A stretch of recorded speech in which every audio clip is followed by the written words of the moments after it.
As runners, we all challenge ourselves in ways we never thought possible, pushing the boundaries of what we're capable of to smash through targets and set ourselves new, bigger and better ones. This awesome hobby that we share gives us one thing in common, and it brings us together as a community. Whether you're working towards completing your first parkrun or you're a veteran of the sport who's run 100 ultra marathons, we all know the feeling of reaching that maxed out effort and our own red line. Welcome to our podcast, where your hosts Brett Elsmore and Andy Maguire discuss the struggles, the successes and everything in between on our running journeys, as we all work towards the next time we're running the red line.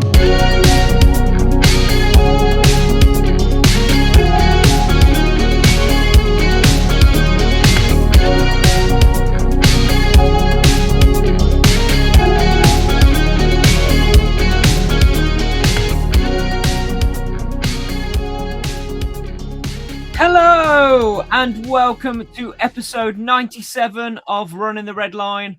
I'm your host Brett, and I am joined as always by my co-host Andy, who is less than 2 weeks away from a big day. How you feeling? It's just mad. I know, literally, I sound like a middle-aged, well, that's what I am, middle-aged bloke, but life just creeps up on you, doesn't it? These marathons just sneak up on you. I don't quite know how. I'm like 13 days away from it.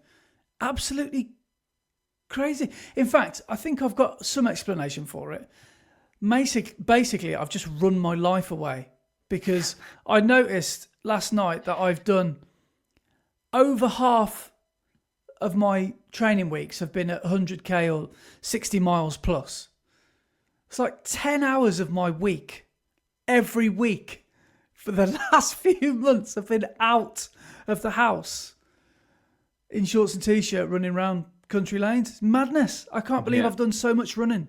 And I'm, in a way, I'm like, I wish I didn't have to do so much to get fit. But in a way, I'm glad that I've put the work in. And So if you weren't doing marathons, you wouldn't have to put in that volume. But when you step up to the marathon, you really do have to put in that volume to get the results you want, don't you? Well, yeah. I've had a few people have a pop at me because... really? Pop, I shouldn't really call it a pop, but if you look through my comments on my latest video, I mean, it's partly my fault because I did go on ChatGPT and tried to get a catchy title. Because when you do YouTube videos, especially towards the end of a training block, you stop getting so many views and, you start seeing it fall off a little bit. So I thought, I wanted to sort of excite people's imaginations a little bit. And so I got some catchy titles. And in some ways, it wasn't really clickbait because my long run I did in the video didn't really go to plan. It was only a little bit not quite where I wanted it to be. But some people have basically been saying, I'm training too much. I'm doing too much running. And I don't agree. One bloke even said to me that, no, I'm not wasting my time, but one bloke said you should be going for 3:03 or 3:04 with your half marathon time. But I feel like saying, what do you mean I should? Let's just take a second there. I shouldn't be doing anything. Do you know what I mean? Yeah. This is something I want to do. Like, I don't think you should ever really look at your times and think, this is what this is where I should be. Because what's the point in thinking like that? We're like, hang on, alarm's going off. You know what that means? Oh, is that midday? Yeah, hopefully we don't get a copyright strike for my Samsung alarm. Do we need to take a pause in the pod and do some really good radio? No, I think we should do this online. I think we should literally do it. That's what I mean. Stop talking about what we're talking. Go online and do what we need to do, and then we can go back to where we were talking. Yeah, okay. Which is, I don't think, ever happened in our life on this podcast. But 12 o'clock symbolises a big milestone, because there it is. They're online today at 12 o'clock, Monday the 2nd of Feb. Gone up now.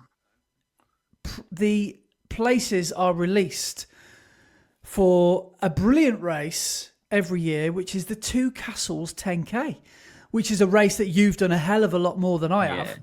It's one of my favourite races of the year. I was gutted I couldn't do it last year, so I'll be signing up again. Well, what do I need to do? Affiliated runner. So the prices are 30. Hang on, I've lost them now because I've just clicked it. 34 unaffiliated and 32 affiliated. That's a lot for a 10K, isn't it? It is. It is, but it's like, what are you going to do? Like, what are you going to do? You have to pay the dosh, don't you? So 30, has it got all my details saved from last year? I think it has. What is your estimated finish time? Shall I go with a sub 40? Oh, yes. The Two Castles? Go for it. It's hilly, but you got to. Yeah, go on. Why not?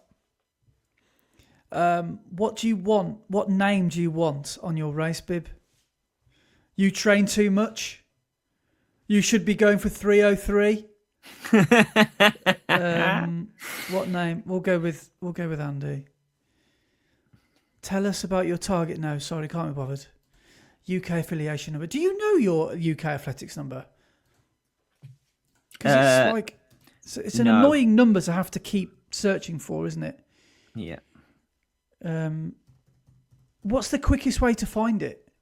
On your email from your club or from England Athletics. Right.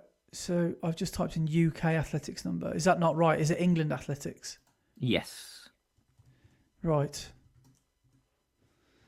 So while we're doing this, because we've got some horrendous dead air, if you can do two things at once, what is your best time from doing this race? Oh, good question. I don't know. I think 36 something. So from your PB then, how much slower do you think the course is at your pace? Just under a minute, I think. Just under a minute. So maybe if you're over 40 minutes, you'll probably be looking at 90 seconds. Maybe over 50 minutes, you'll be looking about 2 minutes, maybe. If you do this race for the first time and you're nowhere near your PB, then maybe don't worry, because it's quite normal to not get a PB here, isn't it? Yes, very much so. Here we go, I found it. Have you had to put your number in? Because I've just typed in my club. Well, it says UKA affiliation number. No, it's because I've signed into Race Nation. Have you got a Race Nation account? Yeah, but for some reason I've signed into my account, and it's added all of my information already, and then I just had to choose my club. I think affiliated club. So I think when I first did this race, I wasn't a member of a club. So that's probably why. No, I've just gone further down and found the affiliation number. So, yeah, I have got to find mine. Sorry. Oh, okay. That's annoying. What is your estimated finish time? 40 minutes? That'd be good if I did that. I still think that I overperformed at Telford. I don't know how on earth I did 39.46. No, I don't know how on earth I did it. Because it was a sub 40 10K, I think was, well, I mean, this is obvious, so much harder than a sub 20 when you first do a sub 20. And it was so much harder than my sub 90 half. I'd say, in order of difficulty, I'd say the 5K was, I mean, this is easy for me to say now because it's been a year since I've done my sub 25K. But in order of difficulty, I'd say sub 40 10K was harder, then the sub 90 half, then the sub 25K. Because when you do that sub 90 half, even though it's not quite a bit, but a bit slower, you get towards the end and the last 5K was just horrible. Was really quite tough. but it was nothing like the difficulty of the sub 40 10K. Click here if you want to be notified when pre-race cut. No, I don't need the coach. I'm not getting on the coach. Oh, then again, how am I going to get back to Warwick Castle? But that's from Kenilworth to Warwick, the first one. The second one says from Kenilworth back to Warwick, and that does not need to be pre-booked and is complimentary. Oh, okay. Okay, yeah. Do you require a coach transfer from? Have you put anything in the commentator fact? Tell us about your target, PB, charity, amount raised, etc. Well, no, I've left that. I've left it blank as well. I left it. Well, I mean, what? I don't want to say anything in case if they actually take it seriously. I might just write something like, probably could win the whole thing today, but I think I'll probably just try and fail to do 40 minutes. You can pay an extra £5 to have a refundable booking. I'm all right, thank you. No. Are you competing for a Warwickshire Road Race League club and need to be placed in the first wave? Should we just put yes because we want to be in the first wave? No, but if you're in the club... No, you're not from Warwickshire. No, I know that, but I want to be in the first wave. No, it's just saying, are you competing for a Warwickshire Road Race League club? So are you in a Warwickshire club that's in the Road Race League? Yeah. But if you're in, because the club start have got like a really... if you're a club runner, you can still get into the club start. Yeah. Right, I'm ready to pay. I'm going through to the old checkout. Pay now. Has it got the old card on file? Yes, it has. Don't tell me to go online and verify. This must be a cracking start to the podcast. Oh no, this is probably going to be the best bit of radio we've ever done. If you are still listening at this point, go on. You sounded like you had something to say. I was just going to say, like, the people, if you are listening to this, probably use the time that you're listening to us doing this to enter as well. Because if you are local, come and join us at the Two Castles, because it is fantastic. It's a beautiful course. It's the comrades of Warwickshire. It's a great course. I can pay with Apple Pay. I'm in. £32 I've just paid. So I'm confirmed. It's just checking my face. It starts in the grounds of Warwick Castle, which is incredible. Yeah. That is an impressive start, isn't it? If you're going to be somewhere to feel sort of pre-race nerves, that's the place you want to be. It's brilliant, isn't it? What's happened? So I've just done Apple Pay. It's popped up on my screen to say it's taken the money, and the website it's gone to is 502 Bad Gateway. So, do I just refresh the page, or what do I do? Oh, I'm in. There we go. Payment complete. It's all good.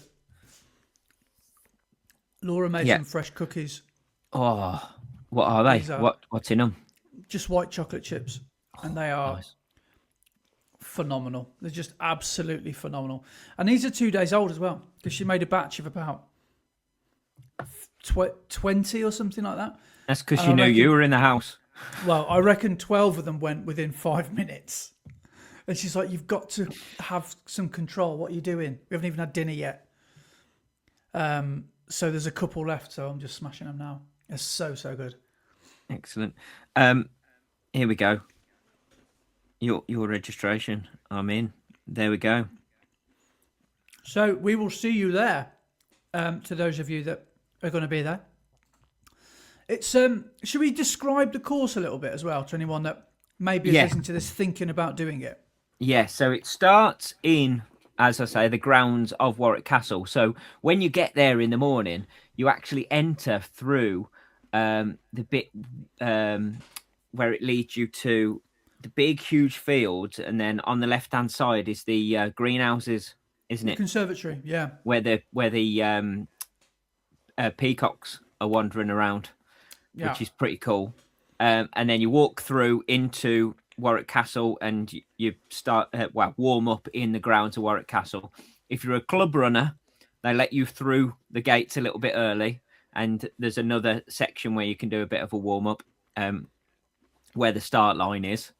Everybody else is still in the centre grounds of Warwick Castle, and then when they tell you to go down to the start, there's a little bit of a walk. It's about, what is it, about 200 meters down that like through the walled corridor the tunnel bit, yeah, yeah. to the gate where the start line is, and you set off out of Warwick Castle and run through Warwick. Within, I don't know, I'd say you got a fast downhill start, haven't you? Yeah, within the first mile, it then starts to go uphill. Yeah. And there's quite a big drag uphill. And then you go out into the countryside, and it's all country lanes all the way then to Kenilworth. And the views, the scenery is amazing. Yeah. It's not the easiest of courses. It's quite undulating. So there are some decent hills. There's one especially at that halfway, isn't there? When you go underneath the railway bridge or motorway bridge, well, it's a railway bridge, isn't it? There's a water station. I don't know if you remember this, but I'm pretty sure there's a water station. Under the bridge. Yeah, then there's about feels like 800 meters. It's probably not that far, but it's a good, hefty section, isn't it? It's around about, like you say, halfway in. And it's a real stinker because that's the last thing you need. But I think the first half is easier than the second half. The second half is harder, I think. Yeah, possibly. Yeah. Maybe that's because you feel fresher. I don't know. But shall I find the elevation? Yeah. I mean, it's not massive when you look back at it. It's only about 100 odd meters or 300 foot. Yeah, isn't it? But it's not massive, but it is proper up and down. But so you then get through all that, and then the finish. There's a big long drag. You come out of a housing estate and turn left. Oh yeah. And there's a big long drag uphill, round to the right, to get up to Kenilworth Castle. You then turn into Kenilworth Castle, and you run down the car park to then turn around and come back up the car park to then run into the grounds of Kenilworth. Yeah, there's such a tight turn, isn't there? Yeah. With about 400 meters to go. There's like a hairpin to go round, and everyone's flying at that point. So it's, keep your elbows sharp on that bit and make sure you do your Japanese turnings on that bit. I might do a Japanese turn on that bit. I've never done a Japanese turn. Have you ever done one? Have you ever tried one? No, I've not tried one, no. A Japanese turn, for anyone that doesn't know, is you don't just run facing forward the whole time. You sort of do some sort of spin as you summit the curve. And you look a bit silly doing it, but it's the most efficient way. And if you watch the Japanese runners who are running full blast during the Tokyo Marathon, that's how they all do it, because I don't know, you seem to don't lose any speed or something like that. I don't quite know the science behind it, but that's what they all do, isn't it? Yeah, here's the elevation. Check that. Yes. So can you see why I said the first 5K is a bit easier? So anyone listening to this, the first 5K is fairly flat. And the last 5K, when on, I don't know, Dante's Peak, or if there's an earthquake and you see the Richter scale start going like that, that's what the second 5K looks like. Yeah, definitely. But the hill at halfway is there's a few little hills in the first half, but nothing too bad. But then you get halfway and it proper goes uphill, and then there is some spicy ones towards the end. Yeah, But so it is nearly half a it's mile, isn't it? yeah, it's That only big hill. 325 foot in total, so it's not massive. What's that? About No. 100 meters overall, which over a 10k isn't that much. But Well, can you count the hills? There's how probably many only about hills are in it? probably 5 or 6 hills, isn't there? There's one. We'll call that one. 1, 2, 3, 4, 5, 6, 7, 8. Really? Yeah. Are you including the last one? Well, that's definitely a hill. You know where people start to line the streets in Kenilworth Yeah. just before you get onto the grounds of the castle. Yeah. That's a bit of a stinker, that long isn't it? drag all the way around to the right. Yeah, going Yeah, up that yeah. hill. Yeah. But there's basically 8 hills in it. There's a few little bits of up and down in between that, but nothing that you'll really notice. But yeah, over 10k, 8 hills is quite a lot, really, isn't it? Yeah, and it'll be 30 degrees. Yes. So that's something to bear in mind. I can't imagine. I've forgotten what heat feels like of you. Like I can't remember the feeling of wanting to cool down a bit. But we'll be wanting that on that day, won't we? Because Yes, that is always a warm one. Two Castles. Yeah. I'm very much looking forward to it. We haven't even said what date it is, have we? No. It is June the 14th. I think it's the 14th. 14th of June. Yeah. Sunday the 14th of June. And registration open today at 12. So, and it does sell out quite quick. So, if you are listening to this, get on there and get a place if you fancy coming and running one of the most scenic and lovely 10Ks, but not easy. Definitely not easy 10Ks. So, don't expect a PB. Quite often, though, the best races aren't flat. They're kind of ones where, if you get a PB, then you've obviously performed out of your skin at any pace. But it's one of them where it's more of a brutal fitness test, trying to beat what you did last year, or trying to, you might have set yourself some target. Maybe it's just to finish it. But it really is a good race, isn't it? And there's a lot of support in big patches. Yes. There's big pockets of support, which is good. The start at Warwick Castle is amazing. Yeah. And then the end at Kenilworth Castle is awesome. Yeah, that little corridor they put of the gates, and then it's just lined with people either side, isn't it, all the way to the finish? Because it's a tight finish as well. Like, it's probably 3 people wide at best. Yeah, and gravelly on that finish. As soon as you hit the gravel, you've got about 200 metres to go, 100 metres? Probably no, more like 200 metres. And then it's time to accelerate, isn't it? Yeah. But if you want to check it out, we've both got videos on it, haven't we? I've got a few videos of me racing it, and you've got video of you racing it last year, haven't you? Yeah. And the year before when you ran it with Laura. Yeah. I think I've done it. This will be my 4th time coming up for it now. And one year I had COVID, so that was a shocker. That was, I think I did it in 47 or 48 minutes, and I was just borderline, like, should have been an A&E. That's how it felt. Like I should not have been running a race at 10k pace or trying to. One year I did it with Laura, which was just great for us two to run it, and she felt I sort of lived the race through her, and she absolutely, just left it all on the course, and she managed a sprint finish, which was awesome. And then we did, last year I didn't perform I don't know what my excuse was for last year. I just didn't perform very well at all last year. I think I did about 43, 44 minutes. And I don't know what happened last year. Was I ill again? I can't quite remember. But either way, I reckon I can easily beat those times this year. So that'll be my target. Course PB. Well, under 40 now. Got to go for some 40. I've sold them on the 40. So. Yeah, I think my course PB was from 2024. and I did just under 37. I did 36:58. So that's what, a minute, just over a minute off my normal PB.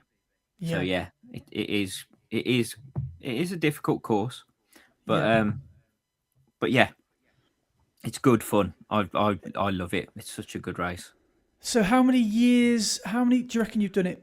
10 years, maybe, or No, more? I haven't done it that much. No. I think I've, because I didn't run it last year, did I? So that's one off. I don't know. I reckon I've done it probably 5 or 6 times. Actually run it. Yeah. And Possibly more. I don't know. right. Logistically, it's a bit of a nightmare, isn't it? Because, well, it's probably better. It actually is ideal if you've got people coming to watch you, because what you can sort of say is, drop me off at the start and I'll see you at the end.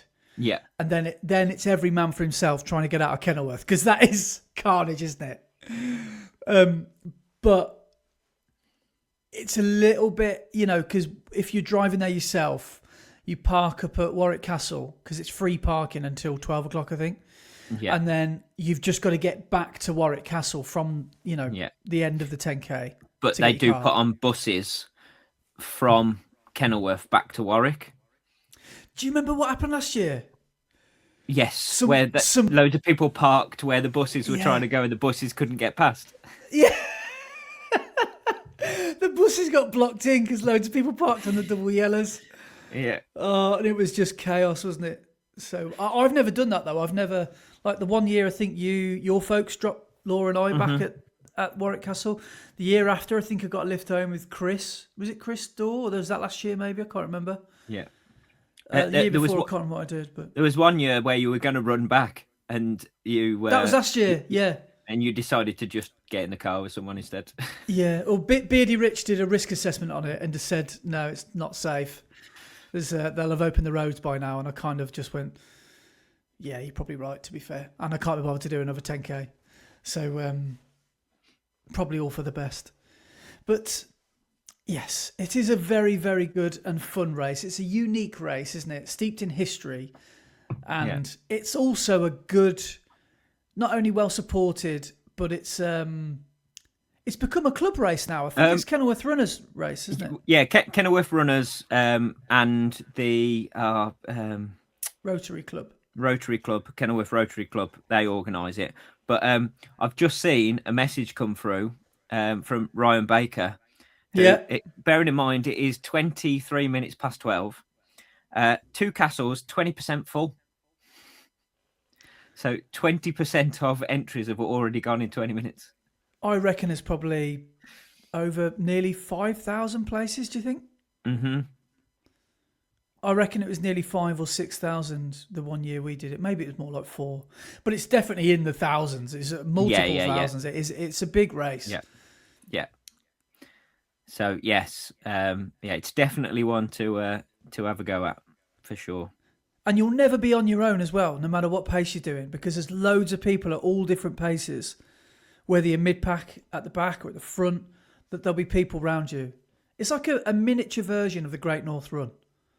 I'd probably say, because I've only done it a handful of times, maybe it's the best race in the Midlands, maybe, would you say? Ooh, yeah, possibly. Big statement. Yeah. Well, it depends what your, parameters of best is. But it's certainly good. See, this is the thing.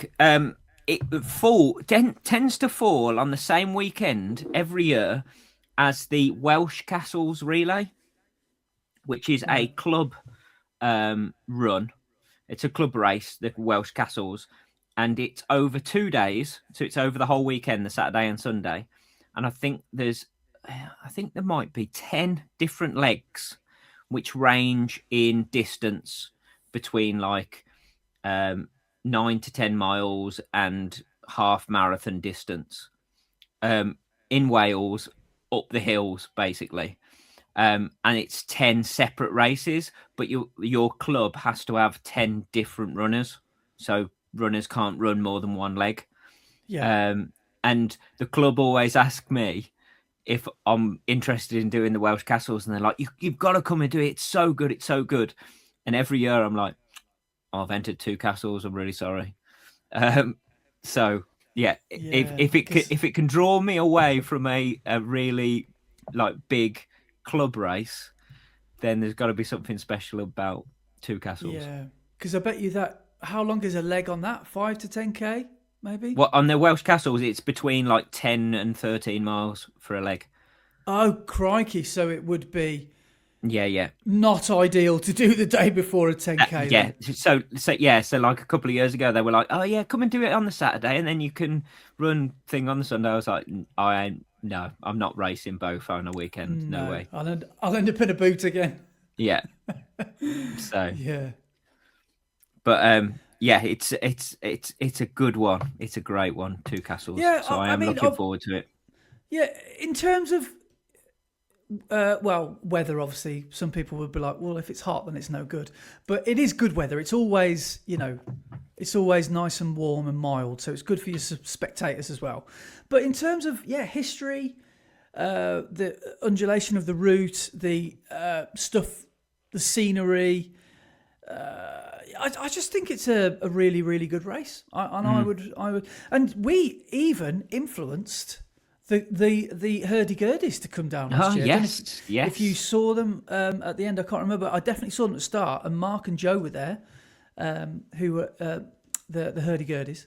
Yeah. So Mark and Joe Hurd were there. And I think they enjoyed it as well, didn't they? Yeah, they did. And, well, I think they did. I saw them before and they were excited about it. I didn't see them after, so I don't know if the race might have absolutely broken them. I'd be like, no, never again. Never spending 32 quid on that. No chance.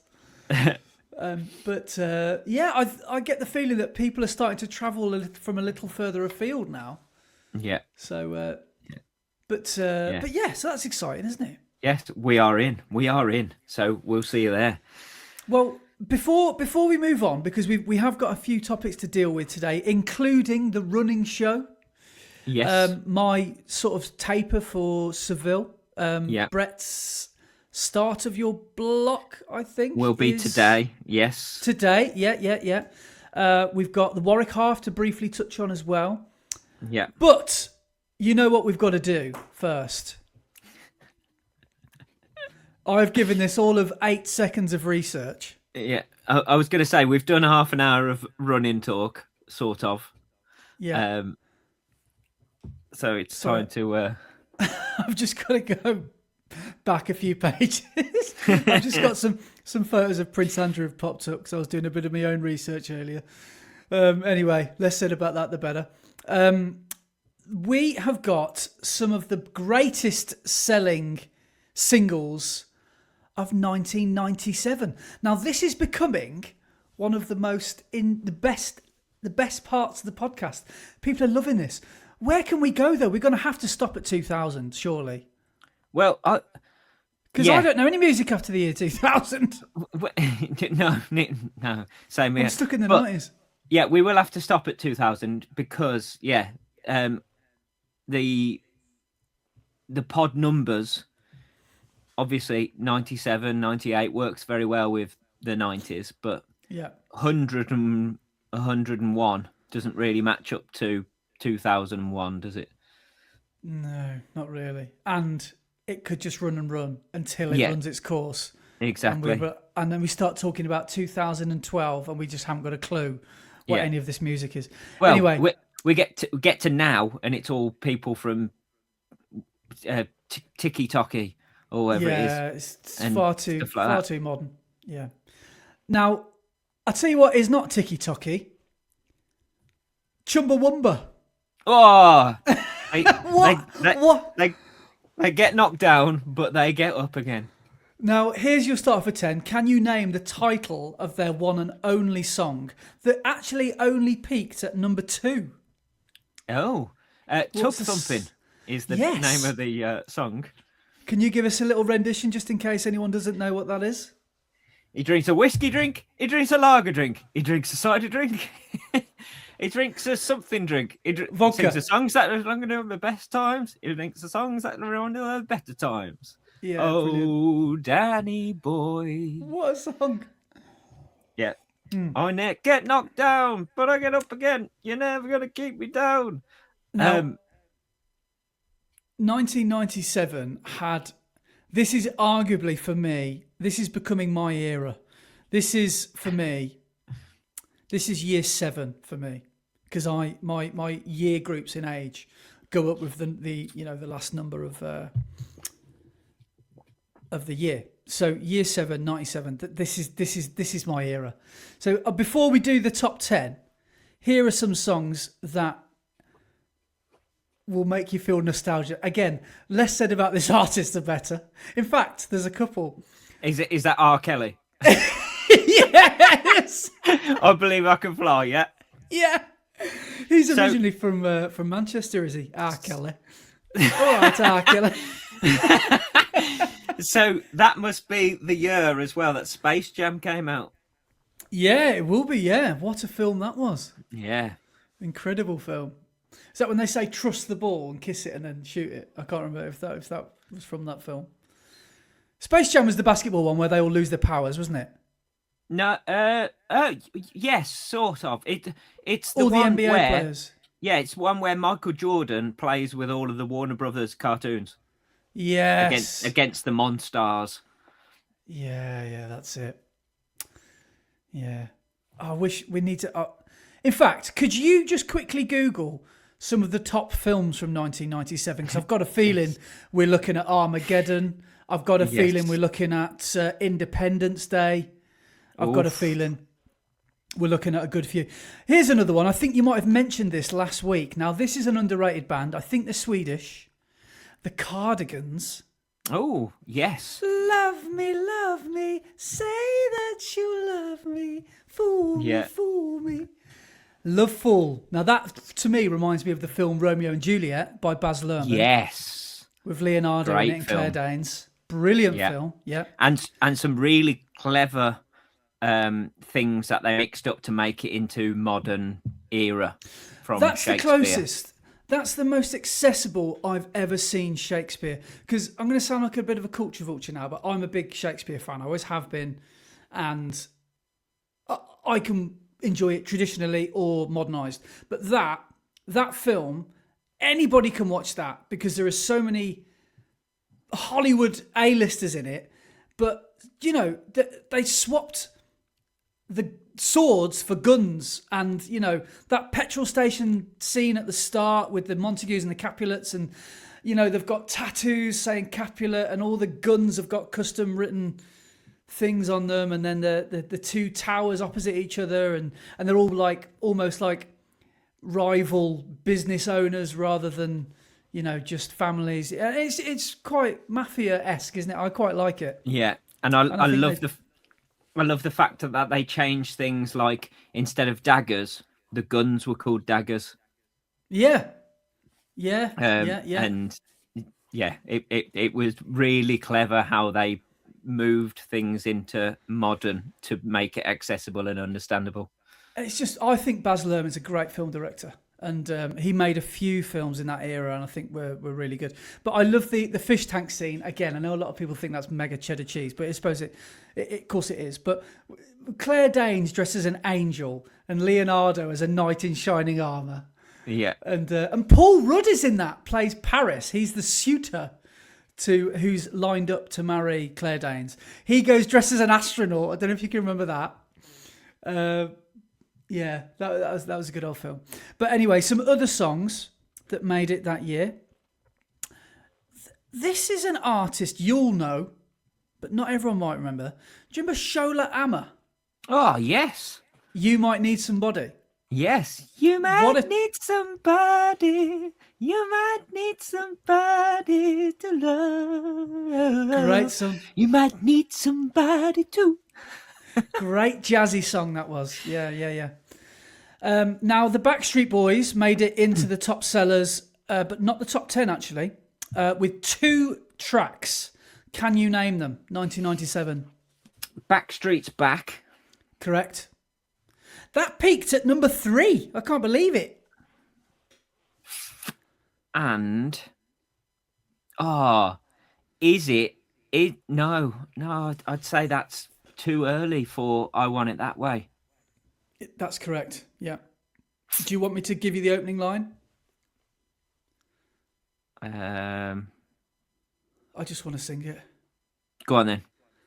Oh, the loneliness has always been a friend of mine. Yes. I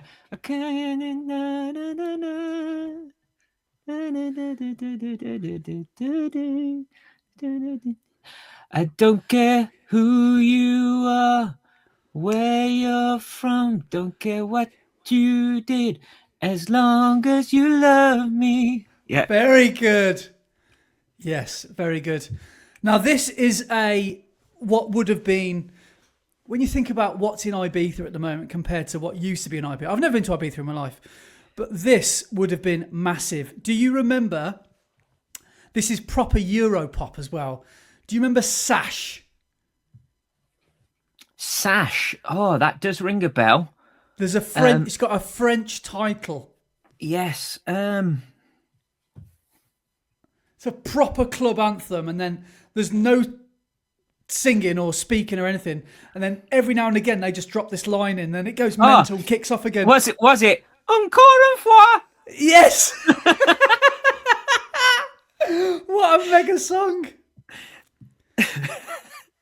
Oh God, right. Let me just see if I can remember the rap. It's not really a rap. It's in the 90s. People just got away with talking, didn't they, in songs? Okay, here we go. A few questions that I need to know. How you could ever hurt me so. I need to know what I've done wrong and how long it's been going on. Was it that I never gave enough attention, or did I not give enough affection? Not only will your answers keep me sane, but I'll know never to make the same mistake again. You can tell me to my face. No, you can write it in a letter. You can, no, I've ruined it. You can, or even on the phone. I think I've ruined the thing. Either way, I'm going out of my mind. All the answers to my questions I have to find. Name the song. My head's spinning. Boy, I'm in a daze. Yeah. Never Ever by All Saints. What a song. Now, All Saints were a bit like the cool band to like, because they were a little bit edgier than someone like Spice Girls, weren't they? Yeah. There's something a little bit more, I don't know, stuff that your mum and dad wouldn't really like you listening to. And probably, the bad girls of pop at the time. But what a track that was. Some other songs. Freed from Desire. Now, only football fans will probably know that as a modern song. Mine is purified, free from desire. Mine is purified. That's a big darts song as well, isn't it? Yeah. Just insert name of player.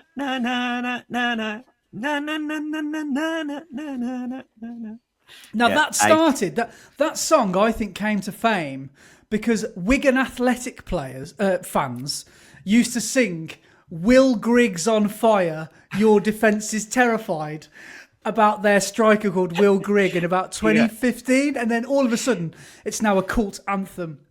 So yeah. What else have we got? We've got Boyzone have only got one entry in this year. Baby Can I Hold You, which I think is a cover.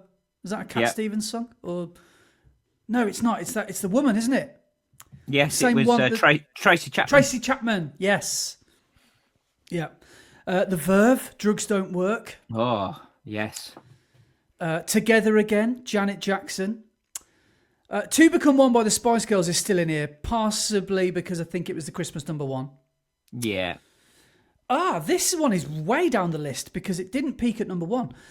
Angels by Robbie Williams was this year. Yeah. What do you think of Robbie Williams? I used to love him. But then I grew up and now I just feel really cringe that I loved him. I never liked him. Yeah, I didn't. Yeah. I think I didn't notice the ego of the man. Yeah. And from a young age. I mean, I had no desire to go and watch it at the cinema, and I have no desire to ever watch it on the like streaming. But fancy doing a Biopic, the a film. biopic of yourself, but as a monkey. Because apparently that's how he sees himself. Yeah. Is that not the most self-indulgent thing you've ever heard in your life? Yeah. But it shows how much appeal outside of the UK's got, because pretty much all of America was like, what? What's this film? Who is Robbie Williams? Yeah. Yeah. So, A couple of other songs. Free by Ultranate. Am I thinking of the right song? Free. Did she have like a really short hair, like blue hair? yes. Yeah. I can't remember that song now. Is Free. Is it? Because you're free. Yes, Do yes. what you want to do. Yes, You got to well live done. your life. Yeah, yeah. Okay, now let's look at the top 10. On Vogue. What's it gonna be? 'Cause What I a can tune. pretend. Oh, what a banger that is. Don't What let an go. incredible song that is. Yes. Yeah. So, like, what's the word?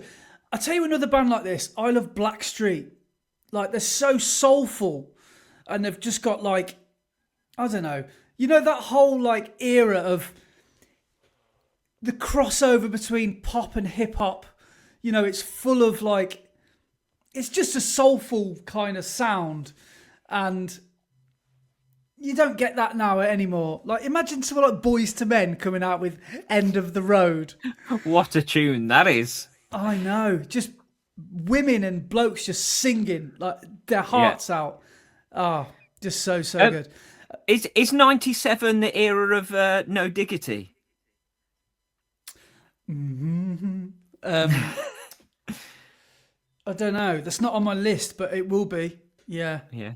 Home, I like the way you work it. No diggity. Yeah. I got to bag it up. Bag it up. Yeah.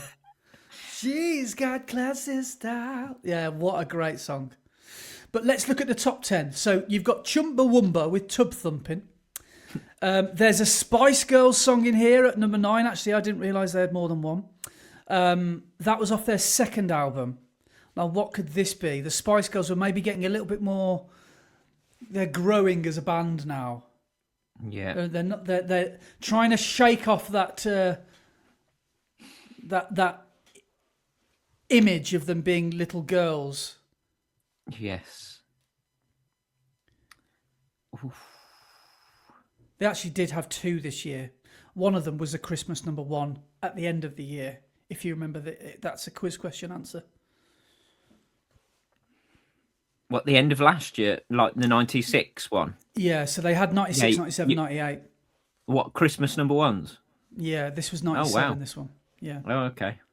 I was going to say, because 2 Become 1 was 96, weren't it? Yeah. Ooh. I don't know.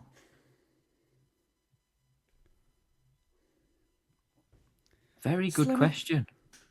Slam it to the left. Oh, yes. I see ya. Hold tight. Yes.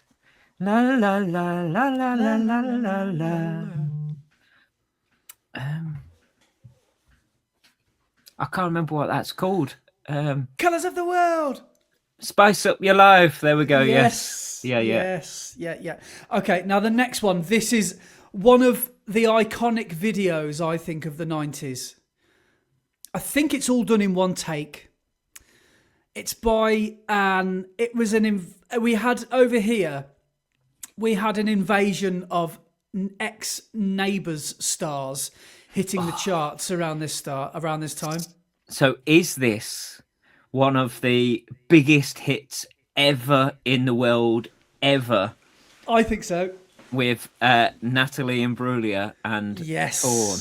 Yes. What a song. Did you what a know, great video that is, yeah. Did you know that song was a cover? It's not Really? an original. Yes. Oh, I didn't know that. And the original didn't really make it big and it didn't get picked up. And it was only when Natalie Imbruglia released it that it suddenly went massive. I did not know that. No. I bet the original artists, first of all, probably think, why couldn't that have happened to me? But then second of all, they think, royalties. They think about all those residual pound coins landed in their bank accounts. Yeah. Right. The next song is, I think, one of them songs that, you know, when you've got like a band that you really like, and then that band starts making poppy songs. You know, the equivalent of, I don't know, Aerosmith doing I Don't Want to Miss a Thing. This, I think most people, well, not most people, some people would think about this band. This band had a female lead singer, an iconic female lead singer. And they were famous a year or two before this. And this is maybe their biggest song. I don't know. But it's something like, I'll give you a clue about if you're telling someone to... Oh, yes, Gwen Stefani. It's No Doubt and Don't Speak.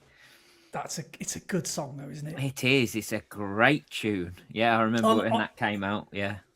I love the riff, the opening of Just a Girl. That's a good track, isn't it? Yeah. That is a good song. I think, No Doubt were great. Yeah. Right, now we're getting to the top 5. But before we do that, in 6, we've got a song from Will Smith. Now, is this from a film, or is it just one of Will Smith's songs from... Remember that dance? It's got a dance break. Yeah, just slide with me, just slide with me. So it is from a film, and it is... Yeah. Here come the men in black. Yes. Yeah. Yes. Yeah. Come get your black bin bags. I was about to say, have you ever watched Phoenix Nights? Because that is one of the best things ever. Yeah. Dave Spikey and his bit in Phoenix Nights selling black bin bags in Tesco is incredible. Yeah, phenomenal. Right, now we're in the top 5, and in no particular order. No, we'll go again. I don't know how truthful this top 5 is. This one surprised me, but actually thinking about it doesn't. This is like a novelty song. It's a song that is the start of a kids' TV program that basically took over the world for a few years. If I said A Little Baby in the Sun. Oh, Teletubbies. Yeah, but you know what I mean. Yeah. So they were Teletubbies say oh. Yes. It was 1997. Right. Talking of Teletubbies, have you seen 28 Years Later? Yes. So we watched this. You have. We watched the first part last week. Yeah. Okay, because I went to see the second part at the cinema when it was out, and it's fantastic. But because did you get the whole thing at the end of the first film, and why the Teletubbies tune came back? Well, I got a question about why is a load of Jimmy Saviles running around? What's going on here? Well, this is the thing. So, at the start of the first one, the kids are watching Teletubbies, aren't they? Yeah.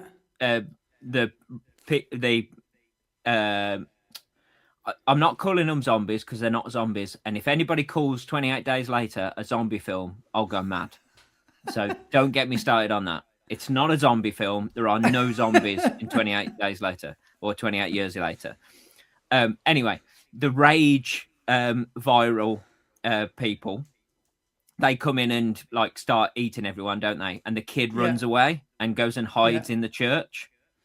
Yes. At the end of the first film, spoiler alert, everybody, the leader of the Jimmy Saviles is that kid. He's still got his cross, hasn't he? Yes. Yeah, yeah. So he's the leader of them, and he's basically created a cult where they all are following him. Why? You'll find out in the second film, because his dad was religious, wasn't he? And his dad was the priest Yeah, and got taken down whilst he was watching and hiding. yeah.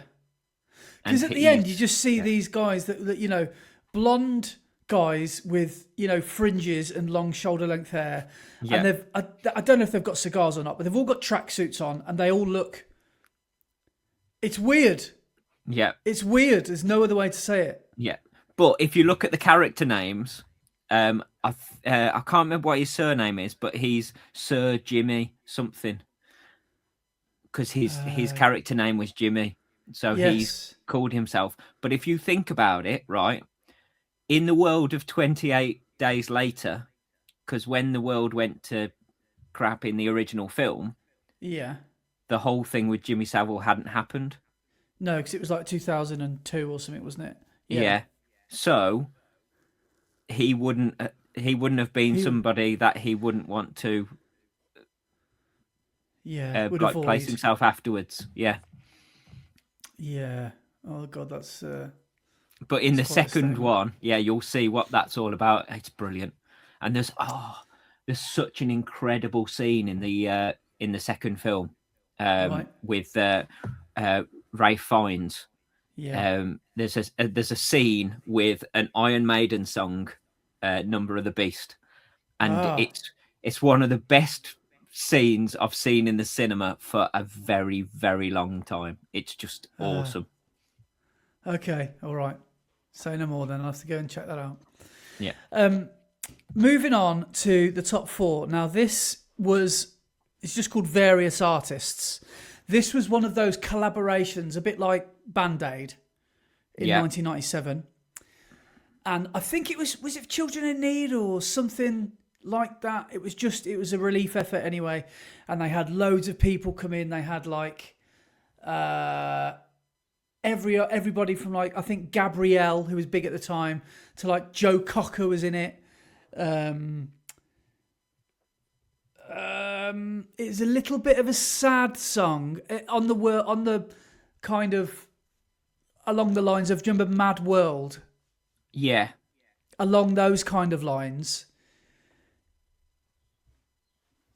What does that signify? Does that mean anything, that symbol?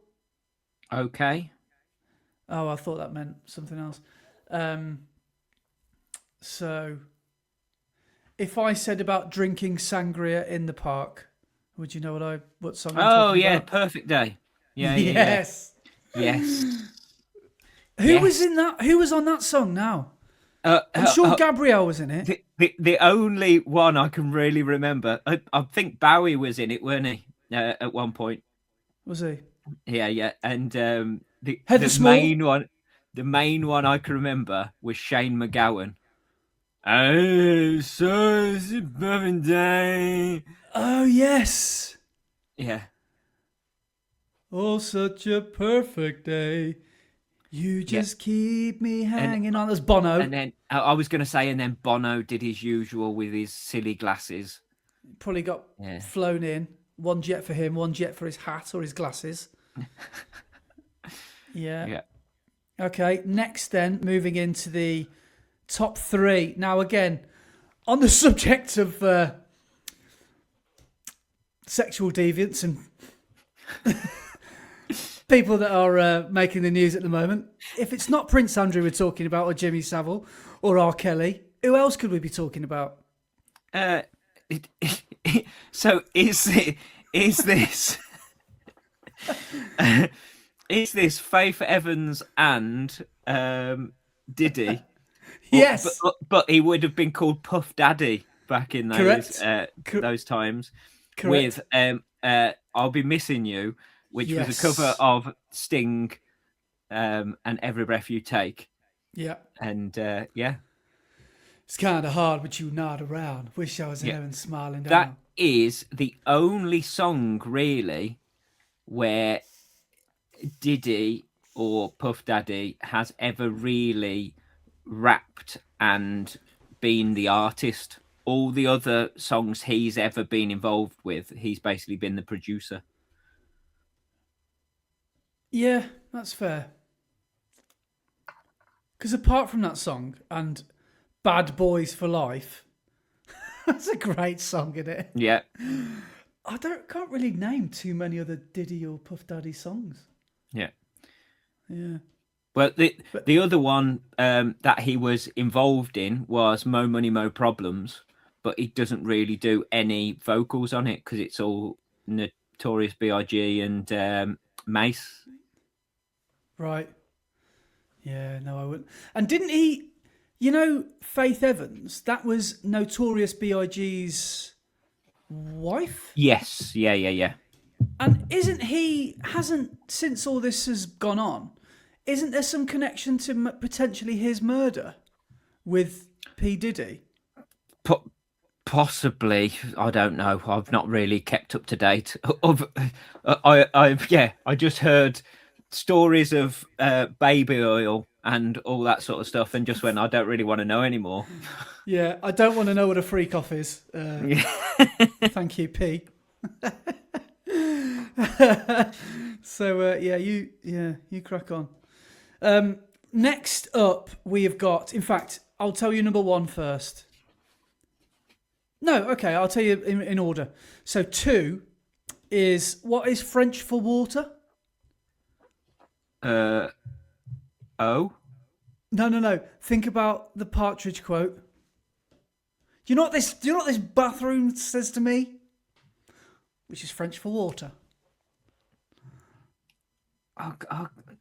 He says a 4-letter word. A 4-letter word. Blank. Begins with A. Aqua. Barbie girl. Yeah. Come on, Barbie, let's go party. Yeah, what a song that was. That you might have been too old for this in 1997, but do you remember school discos? Yeah. Well, I remember this song being mad, and there was a song that we all used to go mad for. Do you remember the follow-up song by Aqua? Turn Back Time.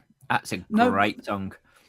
No, that would have really killed the mood at a school disco, wasn't that? Oh, it was you mean Dr. Jones? Dr. Jones, Dr. Jones, calling Dr. Jones. Dr. Jones, get up now. Wake up no. What a song. That we always just go mental for that, yeah. And then, or you'd hope at a school disco, which used to finish at about 7:30, you'd get a slow dance with a girl at the end. Yeah, I lived in hope. But the last one we haven't talked about. Do you remember something massive that happened in 1997? Oh God, I've got to tread carefully here. Do you obviously remember Princess Diana's death? Yes. That was obviously huge, isn't it? I was maybe a bit too young to understand what was really going on. And the song was "Goodbye, England's Rose." Yes. May you never die in our hearts. Yeah, that's it. Yeah. Well, that's the song. But my question to you is, can you name, and in my opinion, the even much better B-side? Ooh, a B-side of Candle in the Wind? Yes. No. It's called There's Something About the Way You Look Tonight. Oh, yeah. Because there's something about the way you look tonight. Yeah, I think that's a much better track. I think that's a much better song. So, yeah. Did you search for any films that are out in 1997? I did, which is making me sort of confused that you haven't mentioned this song. But did we mention it last week? Was old French Canadian? Was she Sea Lion? Yeah, Titanic. Was she? Yeah, was she in 1996? Not with. I actually would have said Titanic was 1990. Oh, is it 7? I would have gone 8. 7 sounds right. I'm almost convinced that Titanic was 97. Yeah, because my heart will go on. Yeah, that's what I was thinking. Because Why? Yeah, why apparently, is that not in there? worldwide box office, Titanic was number one in the worldwide box office in 1997. Yeah, but like I say, this list that I read from, I don't think it's worth the paper that's written on. I don't know if it is Because just a collection of the author's favourite songs that year. yeah, because yeah, my heart will go on. It's got to be up there. If That's Titanic was 97, there's no way that song's not in the no, top because songs of that 97. I remember watching that. That was out around about January, February, right in time for Oscars season. I remember going to the cinema to watch that, and I went with my mum and my sisters. Can you imagine how 12-year-old me felt? with the steamy windows and the hand. Pop, yeah, I just popped the popcorn over my lap. And then Jack, draw me like one of your French girls. Yeah, it's just because I was like, I can't go and watch this any other way, Yeah. so I'm just gonna have to go. But I didn't know that scene was coming. I don't think, you hear things in the playground. Oh, you see Kate Winslet's boobs, really? Oh, you probably don't. But when it's like full frontal, like it was, I was like, this is both the best and worst day of my life. So I'm sat here next to me mom. I'm excited, but I can't be too excited. Luckily, it was a 3-hour film because there's no way I would have been standing up after that. The film's finished. Come on, Andrew. Come on. I'll see you in the car park, guys. I'll catch you up. I'll be out in a minute.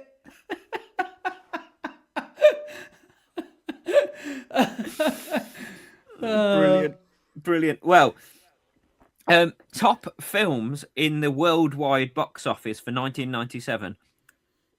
Apparently, this is from Box Office Mojo, which is from IMDb Pro. So you would hope that IMDb would be correct. Do you know what Yes. IMDb stands for? Internet Movie Database. Excellent. Perfect. So number one is Titanic. Number two is a surprising one, but it's got a bit of a cult like status as well as being a massive box office hit. And Jumanji. it originated as a British sitcom. I'm just thinking of something like Only Fools and Horses or something. And pretty much there were in all of it, there's pretty much only ever one character. It's very rare that there's another character in the sitcom.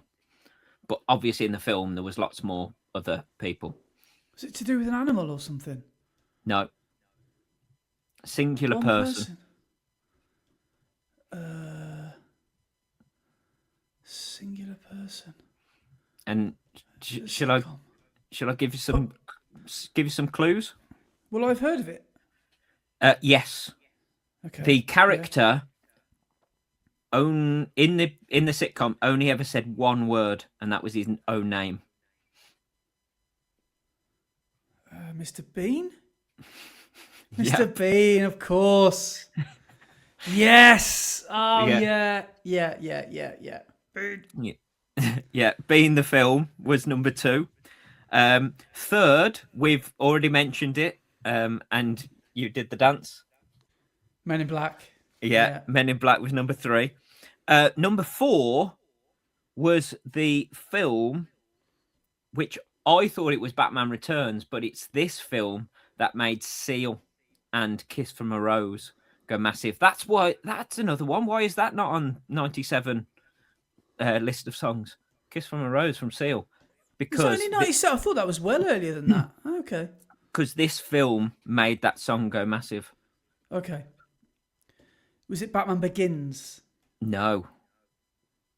Because Batman Begins was the Christopher Nolan first one, which was in the 2000s. Forever? No. Batman. How many things can he do? Batman Begins. Who is he normally with? Well, who? Batman and Robin. There we go. Yeah. Batman and Robin. Was Which that was the Val Kilmer one? No, it can't be. no, I don't think. Or was it? Yes, it possibly was actually. Yeah, and I think it was the one with Mr. Freeze, Arnie, and Poison Ivy. Yeah.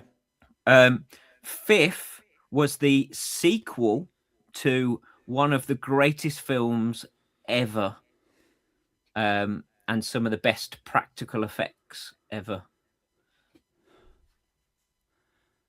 The sequel? Yes, to one of the greatest films ever from, I think, 1993. The original came out. Okay, so it must be Jurassic Park: The Lost World. Mm-hmm. Yes. Yeah. Yeah, I remember watching that. Yeah. Is that the one where it's in the city? The dinosaurs go into New York City? Or is that the third one? I think that might be the third one. I can't remember The Lost World, really. I remember watching it at the cinema, but I don't have a clue what it's about. Number 6 is a Jim Carrey film, which is fantastic if you've ever seen it. Got to be Ace Ventura. No, it's Liar. There we go. Perfect. Yes, brilliant. So good. Brilliant. Great outtakes at the end as well. Yeah. Number 7 is a film where Harrison Ford plays the president. Oh, Air Force One. Yes. Yeah, get off my plane. Oh my God. Yes. What a film that is. Number 8 is the sequel to a film where the female lead was in the sequel, but the male lead wasn't, and they swapped a bus for a ship. That's Speed 2. Yeah. And that was obviously Keanu. And no, Keanu's not in Speed 2. No, he's not. That's what I said. The female lead is in it, but the male isn't. So Sandra Bullock is in Speed, of course. Yes. Yeah. Can you remember what the name of Speed 2 was? No, I can't remember. Cruise Control. Cruise Control, amazing. It sounds so Hollywood, doesn't it? I love it. Yeah. Number 9 was an 80s film, which was re-released as a special edition. I don't know. Back to the Future. Oh, sorry, not 80s film. Sorry, I was thinking it was the one of the second ones. No, it's a 70s film. 1977, the original was, and it got re-released in 1997 as a special edition. 20 years later. Like remastered, or they redid all the. They got new characters to play as a special edition. That should give it away. There's a particular series of films that they released in the 90s as special editions, and they added loads of things to it. Not characters or storyline or anything like that, but they added things digitally because they had the technology to do it. Yeah, Star Wars. Is it? Yeah. Attack of the... No, first one, A New Hope. Star Wars. Yeah, because that 77 that came out. They released the special editions in 97. Right, okay. Yeah, I wouldn't have got that. Number 10 was a film with, I think, Jack Nicholson was the lead, and I'm not sure who else was in it. I think I've got it. Was it Helen Hunt? Possibly, yes. Not as good as it gets. Yes, that's it. That's it. Oh, is it? Is it as good as it gets? As good as it gets, yeah. Is that the one where he's got OCD or something? Don't know. I've never seen it, so I just know who was in it. As good as it gets. Yeah. I think I remember that one. Yeah, and then because of we've done 10 and we're an hour and 13 in. I'm just going to quickly reel off some other big ones. So 11 is Goodwill Hunting. Yeah. 15, Oh God. Yeah. 15. It's such a good film. What some of the best performances you'll see on film of acting like someone else.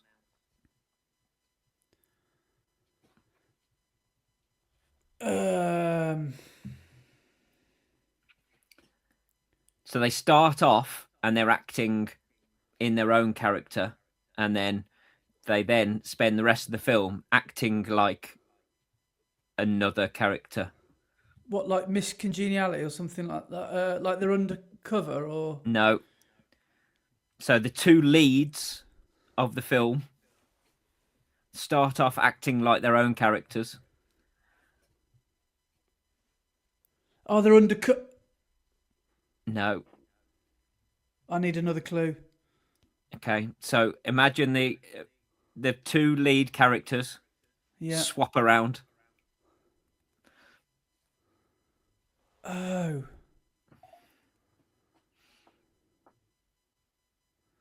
When you get it, you'll go, oh yes, that's an incredible film.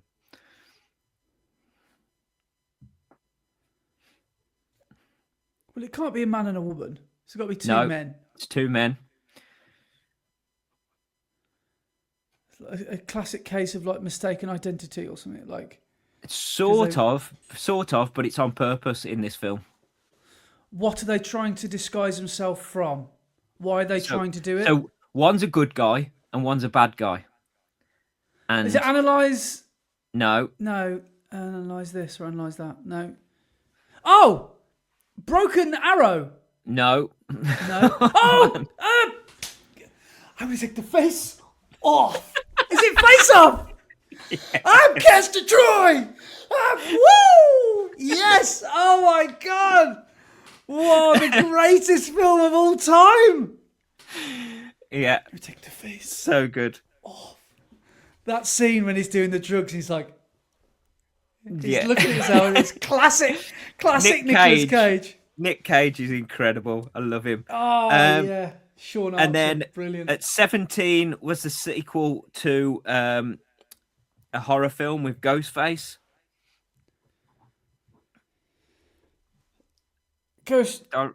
Directed by Wes Craven. Oh, Scream. Yeah, Scream 2. Of course. 18 was another Nicolas Cage film, which has produced some great memes, especially one where he's just letting the air blow through his hair.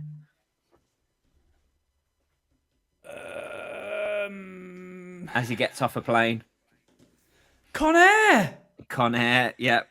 That's in 18th. Yes, I know. Oh, that's one of my favourite films of all time. Yeah.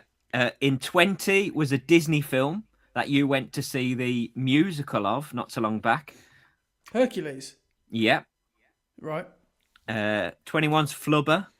22 and 23 are Return of the Jedi and Empire Strikes Back special editions. 25, I Know What You Did Last Summer. Oh, legendary film. 30, The Fifth Element. That was Bruce Willis, wasn't it? Yeah. I think that's a bit of a weird film, isn't it? It's crazy when you look back at it, because in Fifth Element, what's his name? Chris Tucker's character is somebody who is basically blogging their life, and they're filming and putting out their life in, and everybody looked at it and went, what a ridiculous character. That's a crazy idea. And now everybody does it. Yeah. Art imitating life, like it. And just two more. One of them at 39 is an incredible film, and everybody should watch this. But it's like a B movie. It's really bad, but because of that, it works really, really well. And it's about some soldiers taking on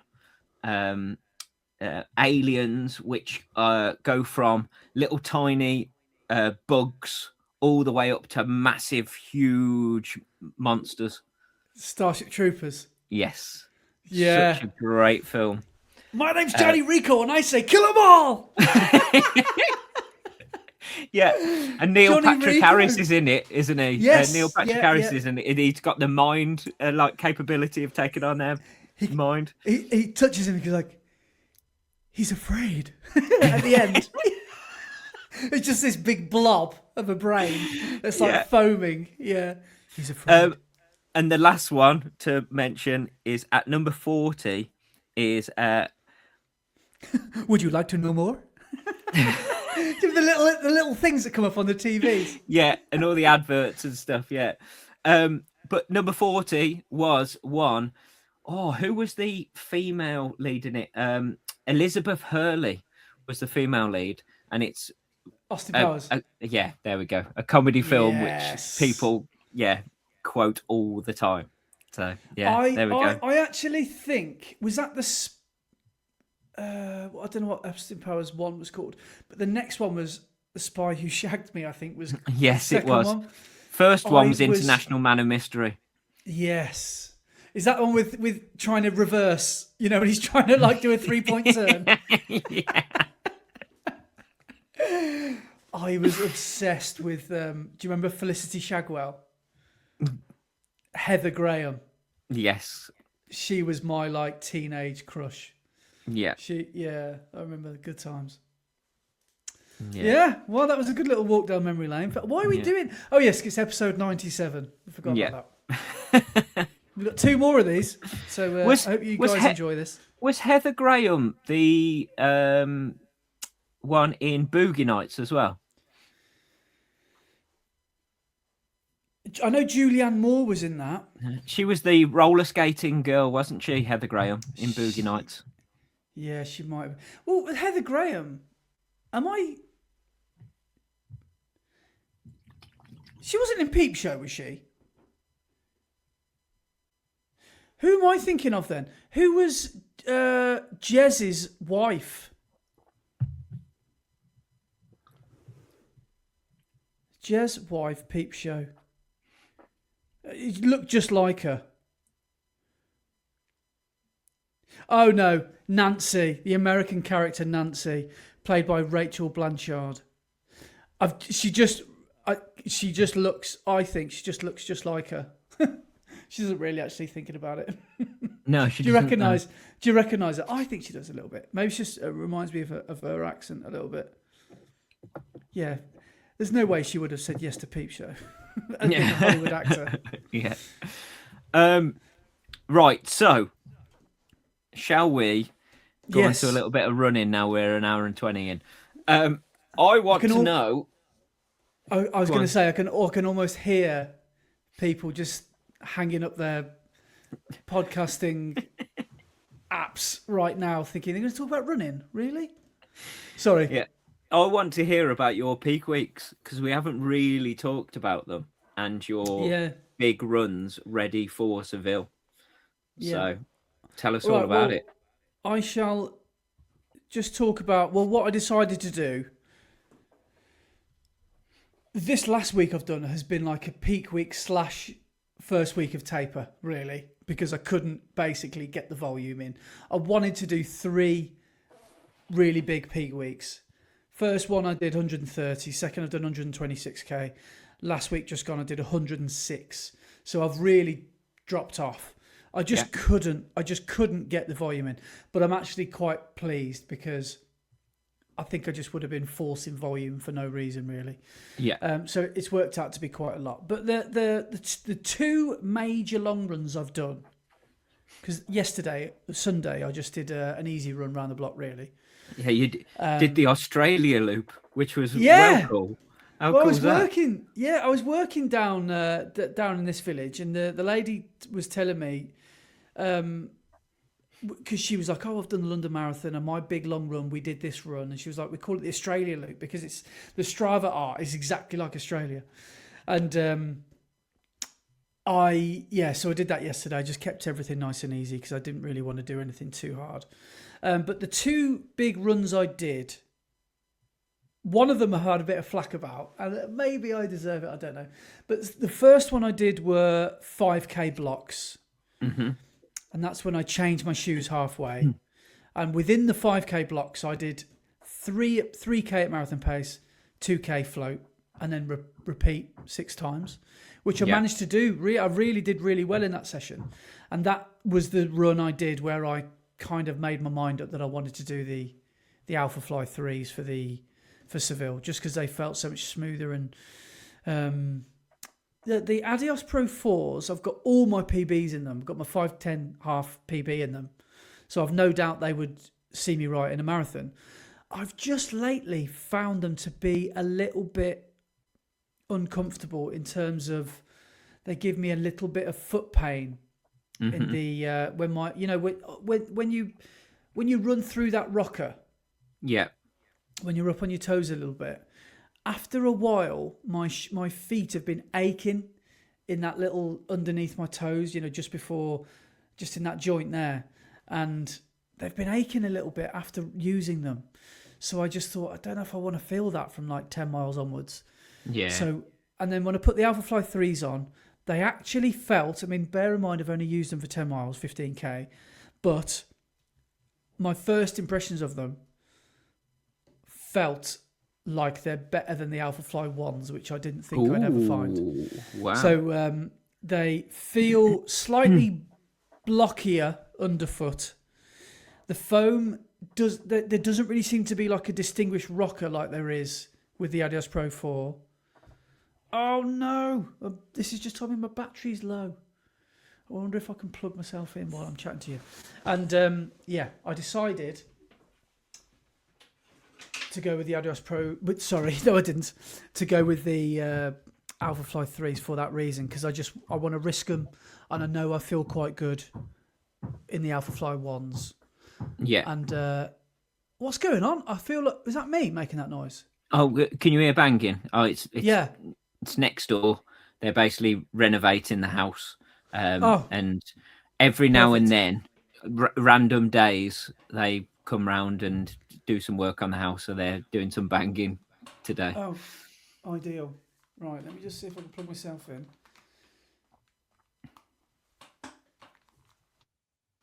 I've just turned myself off. You're not there, are you? Hello? Oh, you're on my... Let me see what happens. I've just turned the...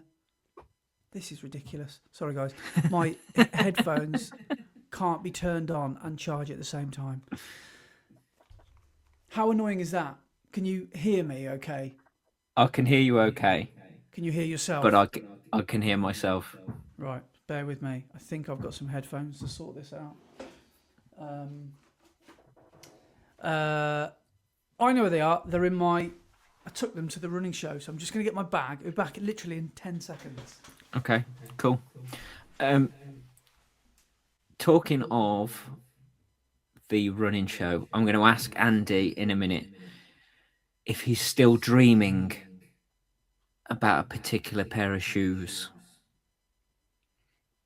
because he tried out a different brand of super shoe at the running show, and I'm going to find out his thoughts very shortly.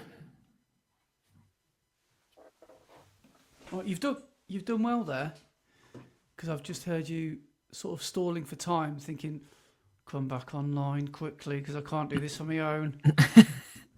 Right, I've got you in my ears. Can you hear Hello? me okay? Yes, I've got you back in my ears. Hopefully Excellent. This has got battery. I think I'm going to just go and make do with make do.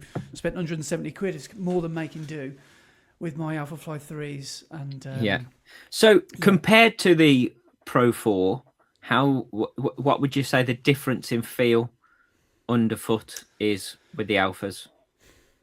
The Alpha 4s, the Alpha Fly, for God's sake, the Adios Pro 4s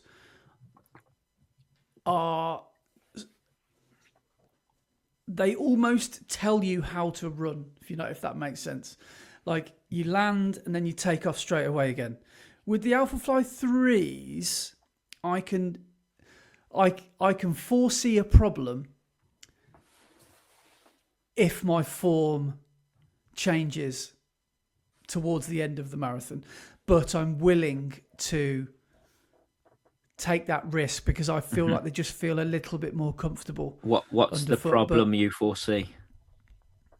Well, from everything I've heard as well, is that if you don't bring that effort, if your form gets a bit sloppy, maybe you strike at a slightly further back place in your foot when you start to get a bit more tired. I've heard that you don't get as much or any energy return at all. And I think with the Adios Pro 4, I think you probably still would, because there's there's quite a bit going on back in the heel. Whereas the Alpha Fly 3, I don't know. What I liked about them was just how all parts of my foot felt really nicely supported. And the foam isn't quite as squishy, which is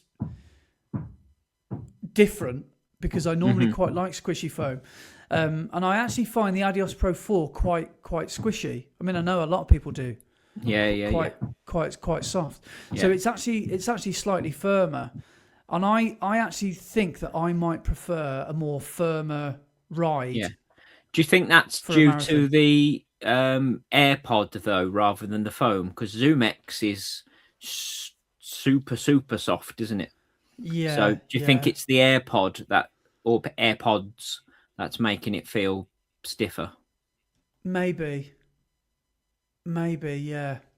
But I mean, it's such early days yet, and I'll have to just wear them for the marathon and let you know afterwards if I made the right choice. Yeah. So I was just saying whilst you were gone, are you still dreaming about the shoe that you tried on at the running show? Because you were for the rest of the day, weren't you? Yeah, it was probably one of those things where I put a really expensive shoe on my foot, did 30 seconds of running in, and instantly wanted to buy it. I don't think it would have been the best investment, really. Thinking back, I think I was looking at it through my beer goggles, through my running show goggles. But that being said, the shoe that I tried on was the Asics Metaspeed Skies, and they are phenomenal. They're so light, and they felt very similar to my Alpha Fly 3s. They felt really good. The only reason I've sort of decided not to bother getting them is, well, I don't need another pair of super shoes. I know not everybody will agree with that because there's always one more pair of shoes that you need. But, well, I can't really afford them because I think they were just over 200 quid. And I didn't like the Ekiden colourway. It sounds ridiculous. But that's the only colour that was available on the day. Yeah. Which is that sort of luminous green. Yeah. But they did feel amazing. And we met Rob, didn't we, from the Asics stand? Yeah. Who comically saw you. Yeah, so we went over to the Asics stand and we were having a look at the shoes. We wanted to see the Rays, basically, the Metaspeed Rays, and see how light they were and everything. So we picked up a pair and we were looking at them. And I just heard a voice over my shoulder go, "Is that Brett holding an Asics shoe?" And I was like, yeah. And it was Rob, who works for Asics. I think he's the Irish rep for Asics, and he was over at the running show. He then said he listened to the pod, which was ace, and we had a nice long chat about all things running and stuff. And he ran Valencia in December. Didn't quite get the result he wanted because he went down with like Achilles troubles a few weeks before the race, wasn't it? Yeah. So he wasn't even sure he was going to even run Valencia, but just woke up on the day and went, I'll give it a go, and set off at pace. Got to 5k and went, I'll give it another 5k. Got to 10k and went, keep going. And he said from about 15k, he slowed up a bit. And then when he got to 30k, it was a struggle to get to the finish line. So he didn't hit the target he wanted, but he still ran a really good time. I think he ran, what did he say, 2:58? I think it was. So well under 3, didn't he? Well under 3. So doing that when you're not even sure you're going to even get to the start line is pretty good. But yeah, we had a really good chat. I was chatting to him whilst you were trying on both the Metaspeed Edge and Sky. And it was really good to meet him. I think I really liked the look of the rays and when you feel them, they're so ultra light. But when he said, really, they're for the sharper end of the marathoners, really. Because anyone that wears them who can't maintain that level of load and effort for the whole thing, you might feel like you've maybe not made a sound investment. But I really didn't want him to say that. What I wanted him to say was, get the rays. They'll take 20 minutes off your time. Because if he'd have said that, I might have got them, because they felt so good in your hand, didn't they? And But they're so minimal, aren't they? Like with the block of foam and what is it called? FF Turbo, Flight Foam Turbo or something. Is that the Asics? Is it Flight Foam Plus Turbo, or was it just Turbo? I don't know. I'm not sure. Right. Okay. But the rays were crazy light. But then you jumped on the treadmill and then was dreaming about some shoes for the rest of the day. But you've realised you made the right choice. I was very close to dropping just over 200 quid on those Metaspeed Skies, and who knows, I might still be, because they are bringing out a different colourway very soon, and they look white with is it a light blue or is it purple? It was like a royal blue. Oh, is it royal blue? Yeah. And they do look really sexy, this second colourway. So interesting, but he did say certain shoes are better for 5:10 and a half, didn't he? Than the full marathon. But I don't know if he was referencing the Ray as a marathon shoe or as a shorter distance shoe. I'm not clued up on Asics. I can't quite remember what he said. But I did try on both. Yeah, because the Edge and the Sky. The Edge and the Sky, because the ones that you tried on were the Tokyos, by the way. So they had the original Metaspeed Edge and Sky, then they had the Paris Edge and Sky, and the latest ones are the Tokyo Edge and Sky. And on the Tokyo ones, they're actually even more different than they were before. So the Edge apparently is for people who have a higher cadence when they're running at pace, and the Sky is for people who stride out a bit further, to have a longer stride. But you could see on the midsole that the plates are very different shapes.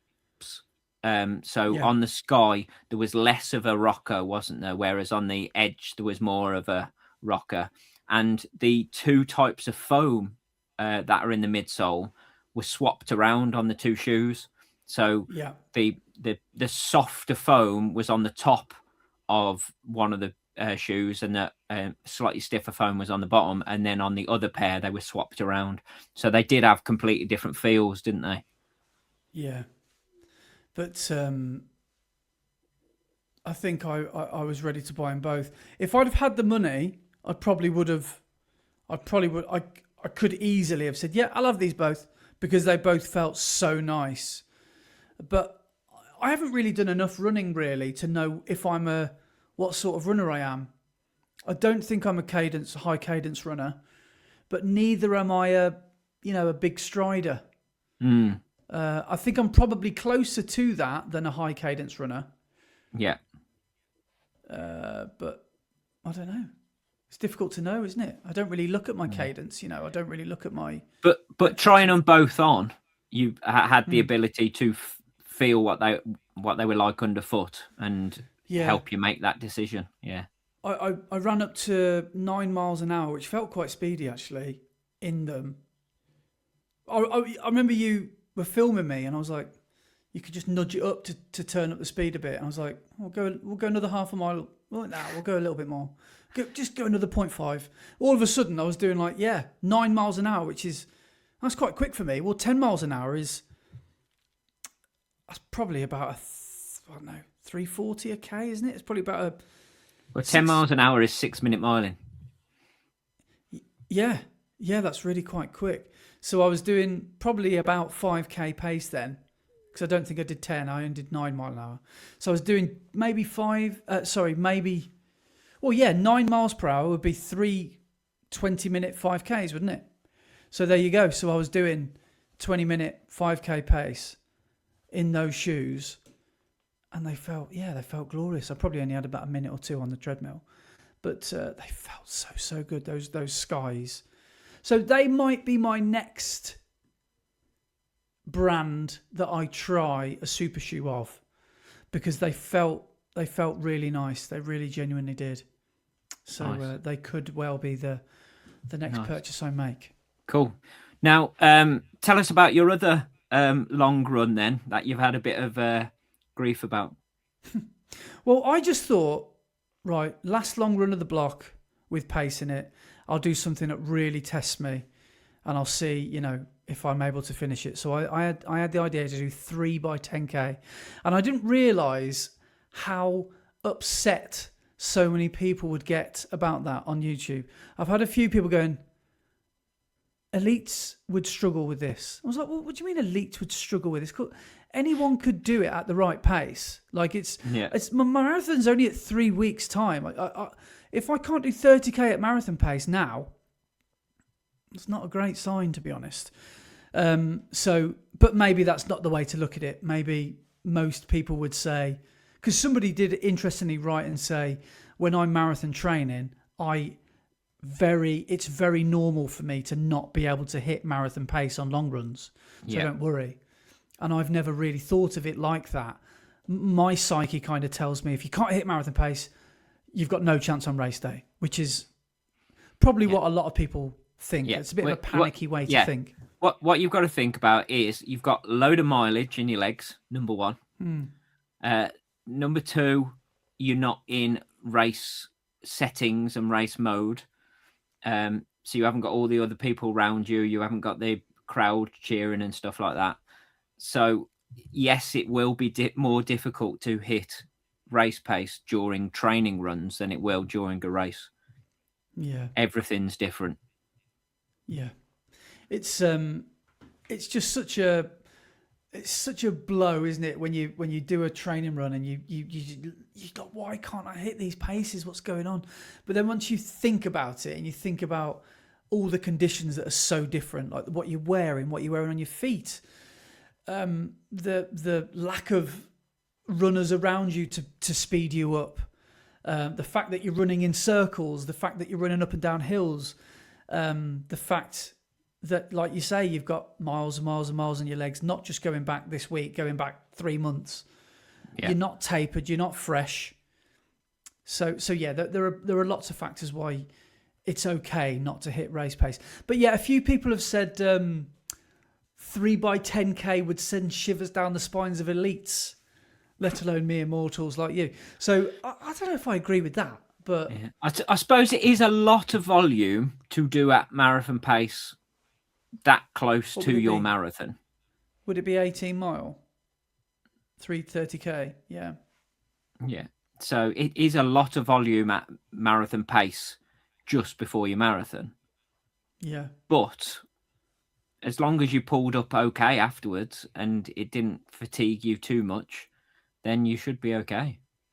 I don't know when the wheels are going to fall off, because I've been waking up every day feeling good, feeling fresh, feeling okay. And it's like, I don't know why I'm feeling okay. I wouldn't say I'm feeling fresh, because I do feel like I can feel the run the day before in my legs, especially after sessions and long runs, but they're not destroying me. Sometimes I've taken a day off, because I did say a while ago I was going to run every day, and I haven't managed to do that. Like today, I'm not going to run today.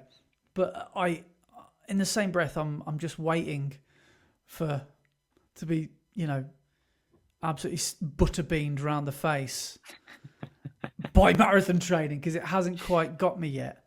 And And I can't believe I've managed to squeeze all this volume in. And a lot of people, again, this happens time and time and again. When you put your training out into the big wide world, when you stick a YouTube video up saying what you do, you're going to invite criticism. Everyone's an expert. Yeah. And a lot of people, this has come up time and time again. You're doing too much. You're running too much to be aiming for the time that you're running. But my answer to that is just quite simple. I just like running, so I do it a lot. Yeah, and also I'm sorry, but what did you peak at? 130k. Yeah, 130k. 80 miles. So 80 miles isn't a huge amount for marathon training. Yeah, I think I could have pushed myself way harder and fatigued myself so much more. Yeah, the equivalent of doing. Yeah. Massive amounts of miles, and I haven't really pushed myself that much. Some people run a really good marathon off lower mileage. Some people run a really good marathon off really high mileage, and you've done the lower mileage before. Yeah. So why not try out the higher mileage, which you are in this one, and see what happens? That's exactly what I was thinking. Is like I don't know why. I don't know why people care so much, like about what I'm doing. You'll never be able to stop that, will you? Because people, I don't know if they want to take the credit for you listening to them and you making a correct decision in their eyes, or they are just literally just wanting to stick their oar into everybody's business. I don't know. But it's almost as if saying, like someone said, because of the times I'm starting to run or want to go for now, that it's time for me to get a coach. I'm not going to get a coach. I don't want one. I genuinely, and I'm not being Robbie Williams here and being too egotistical to know what's good for my own good, but I just don't want one. I'm not saying I'm better than people that have coaches, because I'm not. I just don't want one. And it's as simple as that. I just don't want a coach. Maybe one day I will. Yeah. But for me at the moment, I wouldn't say I don't need one. I just don't want one. Yeah. So that's it. I suppose it's that. At the moment, you're still in the mode of you can just go and do what you want and make up your own training sessions to however you feel like they want to be. Whereas when you've got a coach, you are set a schedule and they tell you what you need to be doing. And it's just a bit more free and easy, isn't it, doing it yourself? I don't like the idea as well, because I'm really enjoying my club sessions at the moment. And I don't like the idea of, having session days that are completely different to what club are doing. Because I just really like, because it's almost like you're getting coaching twice a week there. Yeah. And it's like a running therapy session as well. You're around fast runners, like I'm around Henry and Robbie Campbell and people that are running 2:30, 2:40 for the marathon. So I'm sort of seeing what they're doing and how they warm up. And, I'm not doing it on my own. I'm not doing it completely alone, because the club sessions are... Yeah. And I bet they're really doing more mileage than you. Yeah, I bet they are. And they're doing longer long runs than me on a Sunday. And... like Adam, I see Adam Hill sometimes around the Wainwright Loop, and he's with his mate Ben, and they're doing Ben, fair enough, is going for 220 something, I think, 230 something, close to 220 something, and he's doing 40k sessions. I mean, fair enough, I'm not anywhere near his level, but I'm looking at a guy told me this. One of my friends told me this one day, right? He said, "What do most people think when they see someone driving down the road, rooftop down, Ferrari, they think, oh, what a knobhead." But if you change your psychology to, how do I become that? Yeah. And to some degree, there's a bit of that in running. When some people are just really fast and you think, oh, I'd hate to be like that. That's a ridiculous attitude to have. If you see people that are just so much faster than you, if you change your psyche to being, what do I need to do to be like him or her, Yeah. that is such a healthier way to think about Yeah. things. That, And that's what I'm that, trying to do. yeah. That's why I always find it funny when people say about like they say about running YouTubers who are faster. Oh, I can't watch them because they're not relatable.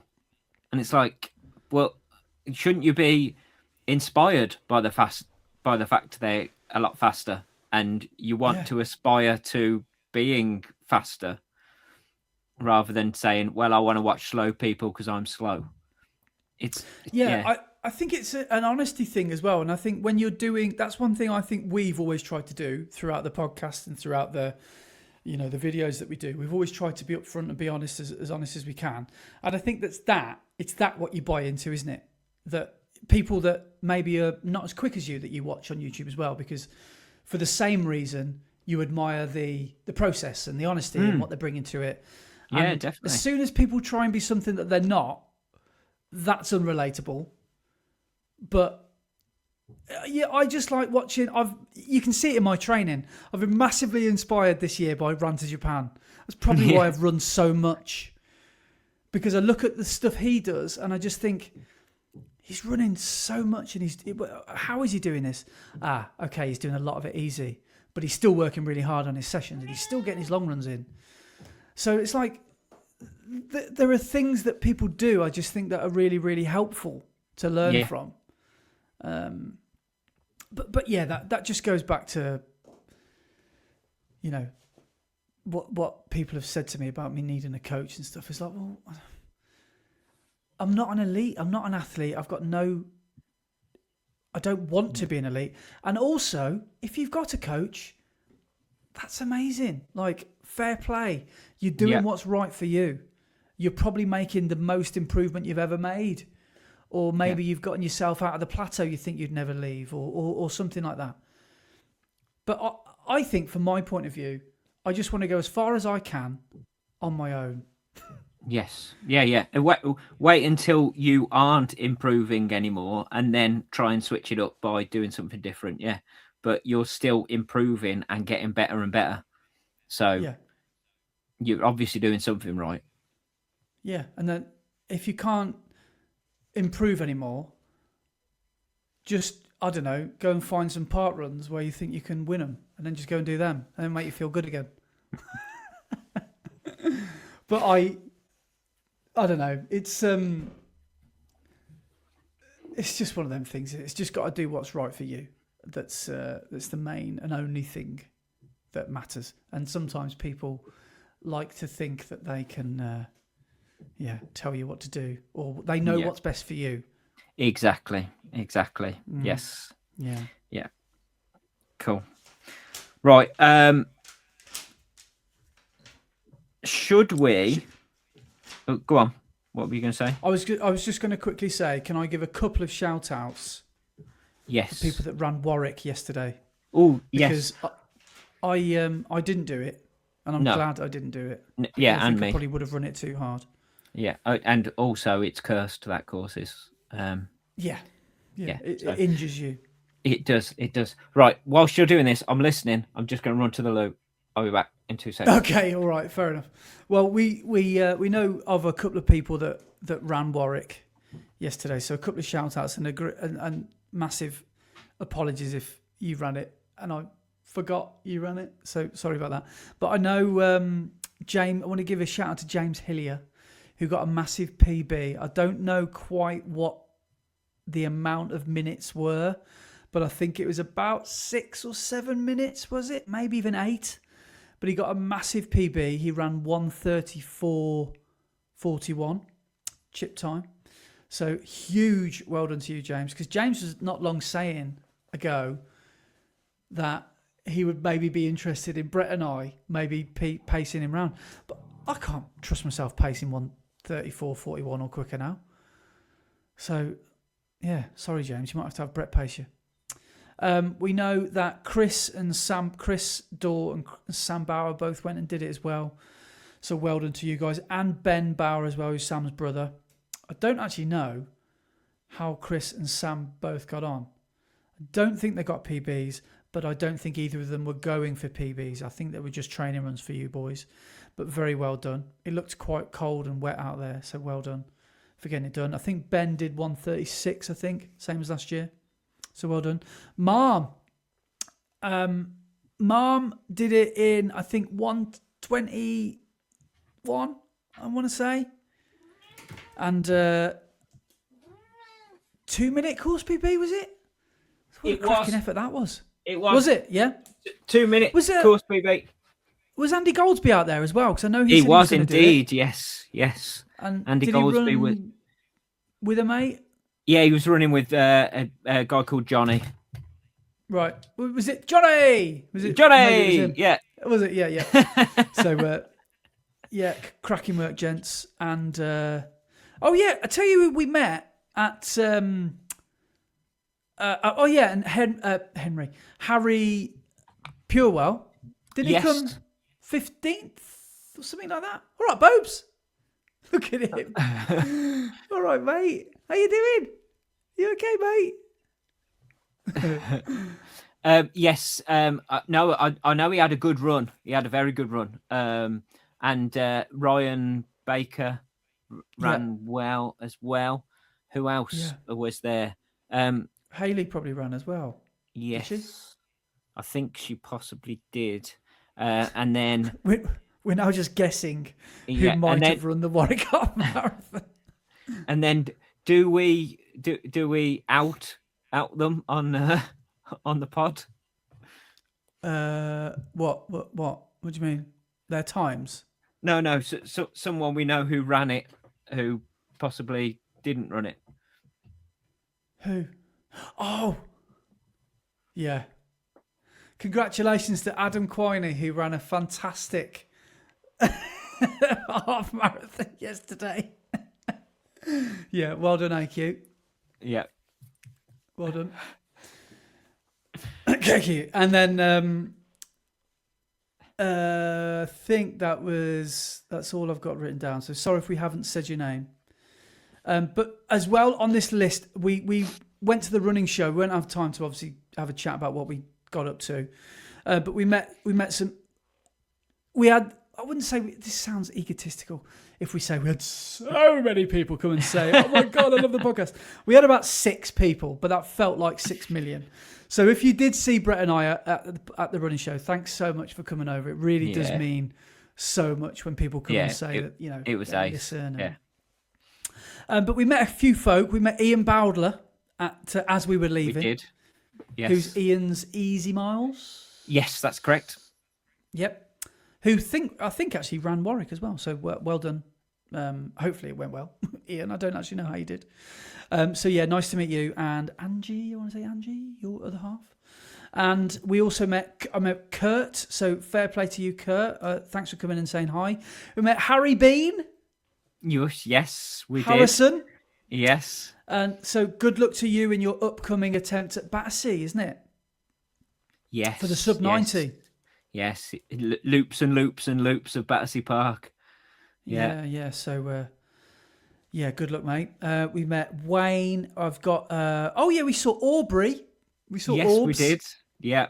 As soon as we got in through the door, and his 2 little ones. Yeah. Yeah, so that was good to see him. We met Jay and Matt Nolan as well, who were just chilling, having a coffee with their other half when we walked past them, and we had a good chat. Some others who I haven't written down because we had I didn't have time to really make notes. I just did the 1997 quiz. That's what I did. So I probably should have made more notes. So thank you so much to everyone that came and said hello. Yeah. And it was nice. Yeah. What was I going to say about the running show as well? You got an absolute bargain at the Adidas stand. I was a bit disappointed with the Adidas stand this year, to be honest, compared to what it was in the previous years. But you got an absolute bargain. They didn't have the jumble sale rail this year, did they? No. They had more. Well, they didn't have any out of season stuff like they normally do, reduced. They just had all of current season shoes and clothing. So yeah, but you bought a Adizero singlet and a pair of gel shorts, both in purple, which I'm quite jealous of. Yeah, quite jealous of. They were nice. I made some changes to them as soon as, because I wore them for my long run yesterday, and the stitching in the front pocket doesn't allow like a water bottle to be put in there, because I quite like a. Could you not fit it in? I put a water bottle in mine. No, I couldn't get it in because they were stitched right at the, like in 4 places across the front pocket. So I cut those 2. And I've got one big. Crikey, what was that? That was Boba running away, pulling out my cable for my laptop. What was I going to say? On the front pocket, because the front pocket's just one big pocket at the front. The front and mesh. Then on the left-hand side, you've got one pocket that's got a little sewn bit, so you've got 2 openings to one big pocket. And then on the right-hand side, pocket. There's a pocket, but it's got like a top and a bottom flap, so it opens rather than being a top. And then you've got the zip pocket at the back. Yeah. But the front pocket is just one big pocket on mine. No, it was cinched together. It was stitched together at the front. So I had to, as I was having my breakfast, my toast, I had to get the kitchen knife out, and I had to like saw, because I got some scissors, and I couldn't cut it with the stitching, so I had to get the kitchen knife out and saw it off. So I've invalidated the warranty there. But I needed to do it because I could only put little things in there, if you know what I mean. Oh, wow. I didn't have that whole front pocket. I'm going to go and grab my shorts to have a look and see if... I would show you, but mine are in the wash now already. But anyway, for anybody still here listening, I got mine in plum. Yeah, they are. Purple colour. I am quite jealous of your thing. So yeah, on mine, there's the back zip pocket, which is all the way across, so you can fit your phone in. On the right-hand side, there's this pocket which has got the flap at the top and then the flap at the bottom. I put my keys in there. Which has got your key. It's got your key clip on it as well. Oh, I didn't realise that's what it was, that little carabiner thing. Yeah, it's a little clip for your keys, so your keys don't go flying out your pocket. And then on the left-hand side, there's one big pocket, but it's just stitched there at the top. But the pocket is open all the way across, so it's just stitched at the top. So you've got 2 openings to one big pocket. And then at the front, it's just one big pocket. So, is there no little stitches there? Have you got like? There's a couple of little stitches, but the opening at the front is massive. Oh, you see where your fingers are now? I cut those bits. Oh, yeah. So those little bits there, either side. I made it into so that there's almost like Adidas stripe to stripe. It's like one pocket now. Okay. Yeah, I get you. And I get it. The idea is to keep things so they don't accidentally fall out. I just wanted a quick. I didn't want to be fumbling around for things. I get what you mean. Yeah. I see what you've done. So have you opened up that left-hand side pocket as well then? No, I haven't. I didn't do that. No, you didn't do that one. Just the one at the front. Yeah, okay. Yeah. I can see why you've done that, but yeah, I managed to get a water bottle in the front of mine when I was doing my training last year. Did you check? This is one thing I can't decide, because I was looking at this Seville course last night, and there are regular water stops. Yeah. Now, do you think it's worth taking a 250ml flask with like electrolyte water in there? Because obviously it could get warm. Bother. Or would you just have... Because with my Vooms as well, I need to take them with some water. Yeah. Would you... I wouldn't bother. If there's enough water on course, I wouldn't have more weight on you. And something that's going to slosh around and be uncomfortable in the front of your shorts. Yeah, I'm thinking the same. And electrolyte-wise, obviously, in a couple of the flavors, the raspberry and the lemon and lime Vooms, there's electrolytes in the bars. So yeah, that's there good. are electrolytes in the lemon and limes, yeah. I also carry salt stick capsules with me of electrolytes, and take one every couple of water stations or whatever.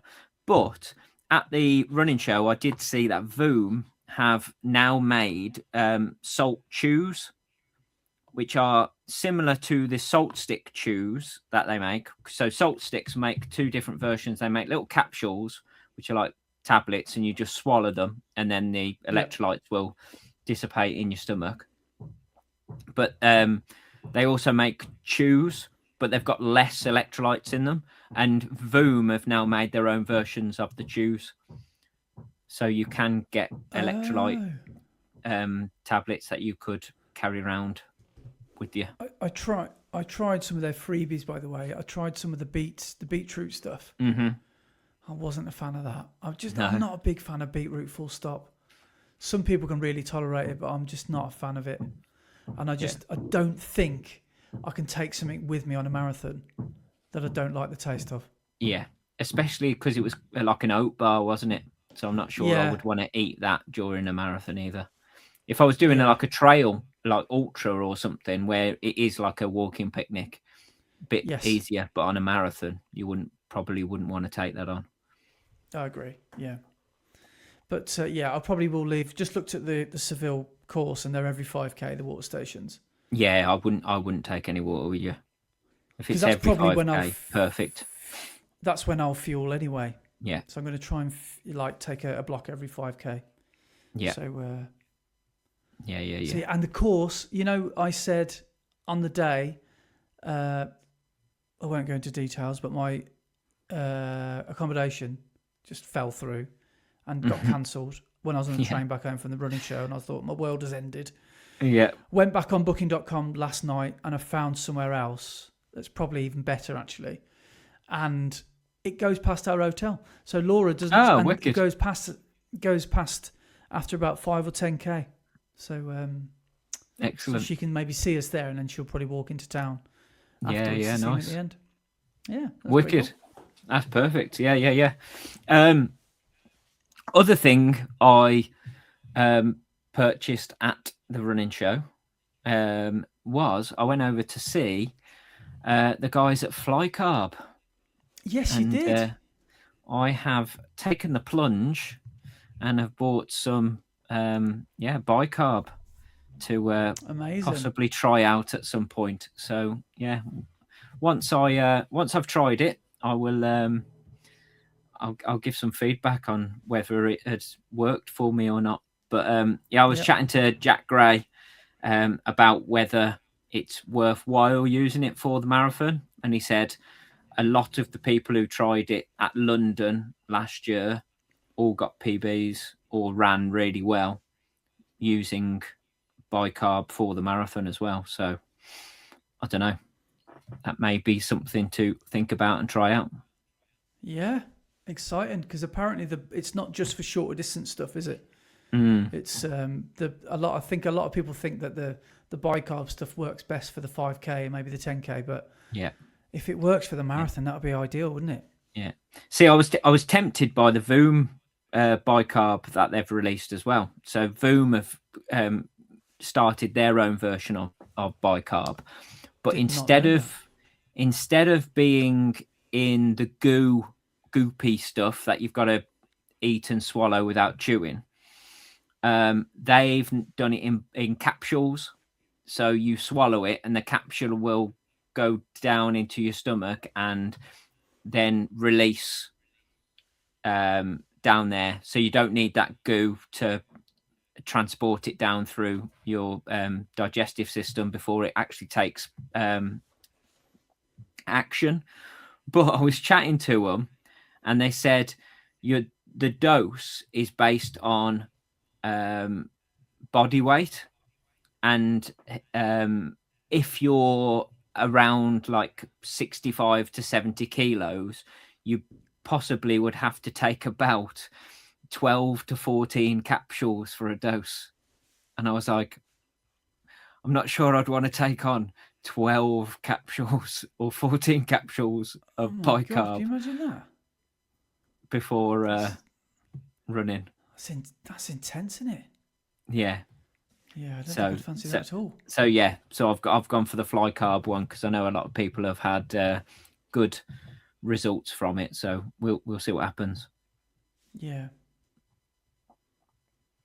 Yeah, good. Exciting to hear Mm. your test results. Yeah. Speaking of that, X-ray this week? Yeah, tomorrow. Yeah, we shall see. Yeah.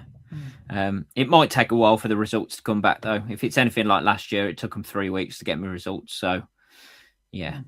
I mean, my leg on last night's run, it took a long time to feel half decent, but I think that's just from being run down and busy all over the weekend. Because I went for a run on Saturday after I got back from the running show, and I just felt naff all over. Not just my leg, just my whole body felt naff. So yesterday, yeah, it took a while to warm up, but it was all right. It is exhausting though, isn't it, the running show? Yeah, Yeah. it is. Oh, Yeah, just we saw wandering around. Oh yes, we did. Neil Yes, as well. we did see. Yeah, saw Neil. Yes. We Yeah. were all in our Evo SLs, and he rocked up in his Obi-Wan gear, which was good to see. Yes. Yeah. Yeah. Definitely. Yeah, it was good. It was good. Before we move on to other things, I just wanted to mention there's been some crazy results and stuff happening over the last week with indoor races starting up again and loads of stuff happening over in America with the indoor races. A couple of ones to point out was Josh Hoey broke the indoor world record for the 800 meters last week, which he ran in 1:42.5 for the indoor 800 meters. And indoor is on a 200 meter track. The track's half the distance of a normal outdoor track. So yeah, it's quite a different way of running. But apparently, his 600 meter split would have won him the 600 meter race at the same event that he was at. Really? So he went through 600 meters faster than the 600 meters was won, and broke the world record for the 800 meters. So that's pretty crazy. Another crazy one is Hobbs Kessler broke the 2,000 meters indoor world record. He ran 4:48.79 for 2,000 meters. Hey? That's 2:24 per K. That's disgusting. So he broke the indoor world record for the 2,000 meters. And the person who had the world record before him was Kenenisa Bekele. And it had stood for 18 years, I think, and it's finally been broken. But Did he do that now around means Cofton Park? yeah. But that now means that Kenenisa Bekele no longer has any world records to his name. All of his world records are now gone. But they all stood for such a long time. It was crazy. Yeah. But yeah, who else was there? Cooper Lutkenhouse. I don't know if you remember him. He was the 16-year-old that went to the Olympics in the 800 meters from America. Yeah. He ran 1:45.23 in the 800 meters. So he's now got the US high school record, which is pretty crazy. But the main person I wanted to shout about and say how incredible their runs were was a certain 16-year-old from New Zealand. I don't know if you remember us chatting about him a while back and his crazy results. And it is San Ruth. Yes. Yeah. So over in New Zealand, he ran a mile race outdoors and he ran it with his training partner again, Sam Tanner, and he ended up breaking the age group world record. So I think it was I'm not 100% sure, but I think it was the under 18s. So he's only 16, Sam Roof. He's 16 years old, and he broke the under 18 world record for the mile outdoors on the track. And he ran 3:55.44. So he ran a 3:55 mile outdoors over in New Zealand and broke the age group world record. Incredible run. He just got pipped at the line by Sam Tanner, who won the race in 3:53.36.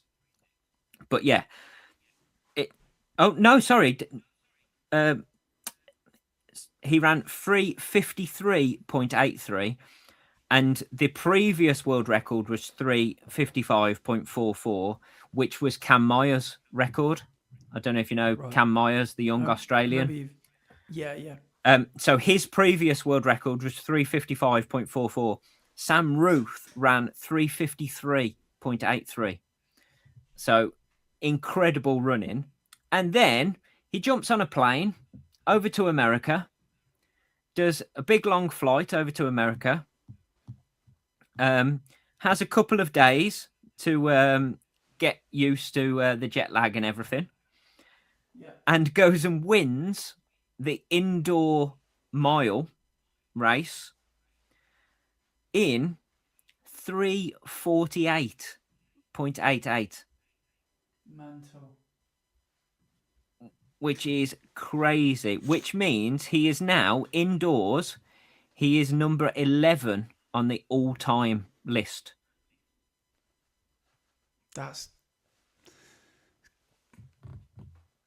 Which is he's peaked too soon. Mental. But a 16-year-old is running 3:48 for a mile.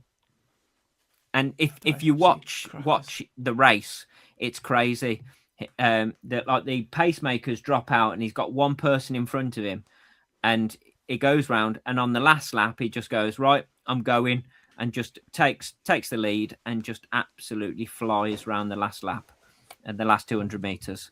And dude, sorry to interrupt. I am listening. I'm going to have to do a Brett Les Moray here. I'm going to have to go to the toilet, but carry on. Okay, cool. I'll be back in a second. I'm sat here like running on the spot.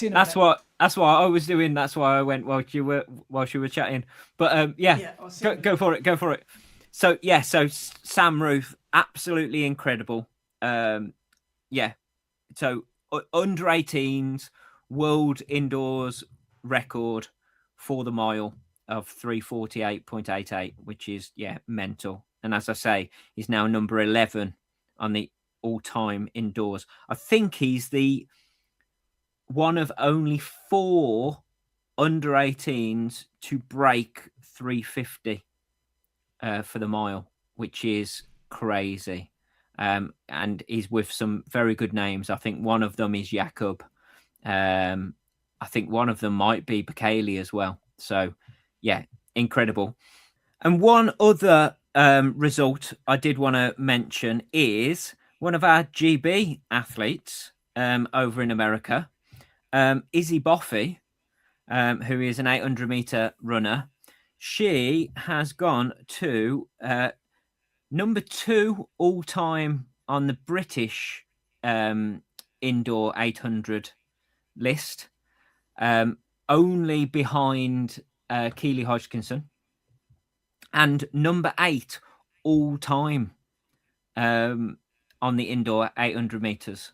So there's only 7 people who have ever run faster than Izzy Boffey indoors for the 800 meters, which is pretty crazy. She ran 1:57.43, which is 2 seconds quicker than her overall PB from outdoors. Wow. Which is pretty crazy to knock 2 seconds off. And it's the first time she'd ever broken 2 minutes on the indoor 800 meters. So that is a great way to start the year for Izzy Boffey. and to be in that with that class of runner of Keeley being number 2, just behind Keeley on the British list, and then number 8 all time is pretty good. So hopefully she continues the way she started and she can have a really good season. Yeah, that's amazing. Was that in the 800, did you say? Yeah, in the 800 meters, yeah. I'm just looking through the all-time list. One of those people on that list is Christina, who lives up the road from me. Oh, amazing. That's incredible. I think she might have been one of the first. I think she was the first British woman to run under 2 minutes. 1:59.05 she did. Incredible. Turin, Italy, 4th of August 1979. Amazing. That's awesome. Cool. Awesome. Yeah, so that is probably all we've got time for with things. We should probably leave listener comments and emails till next week, seeing as the time is getting on.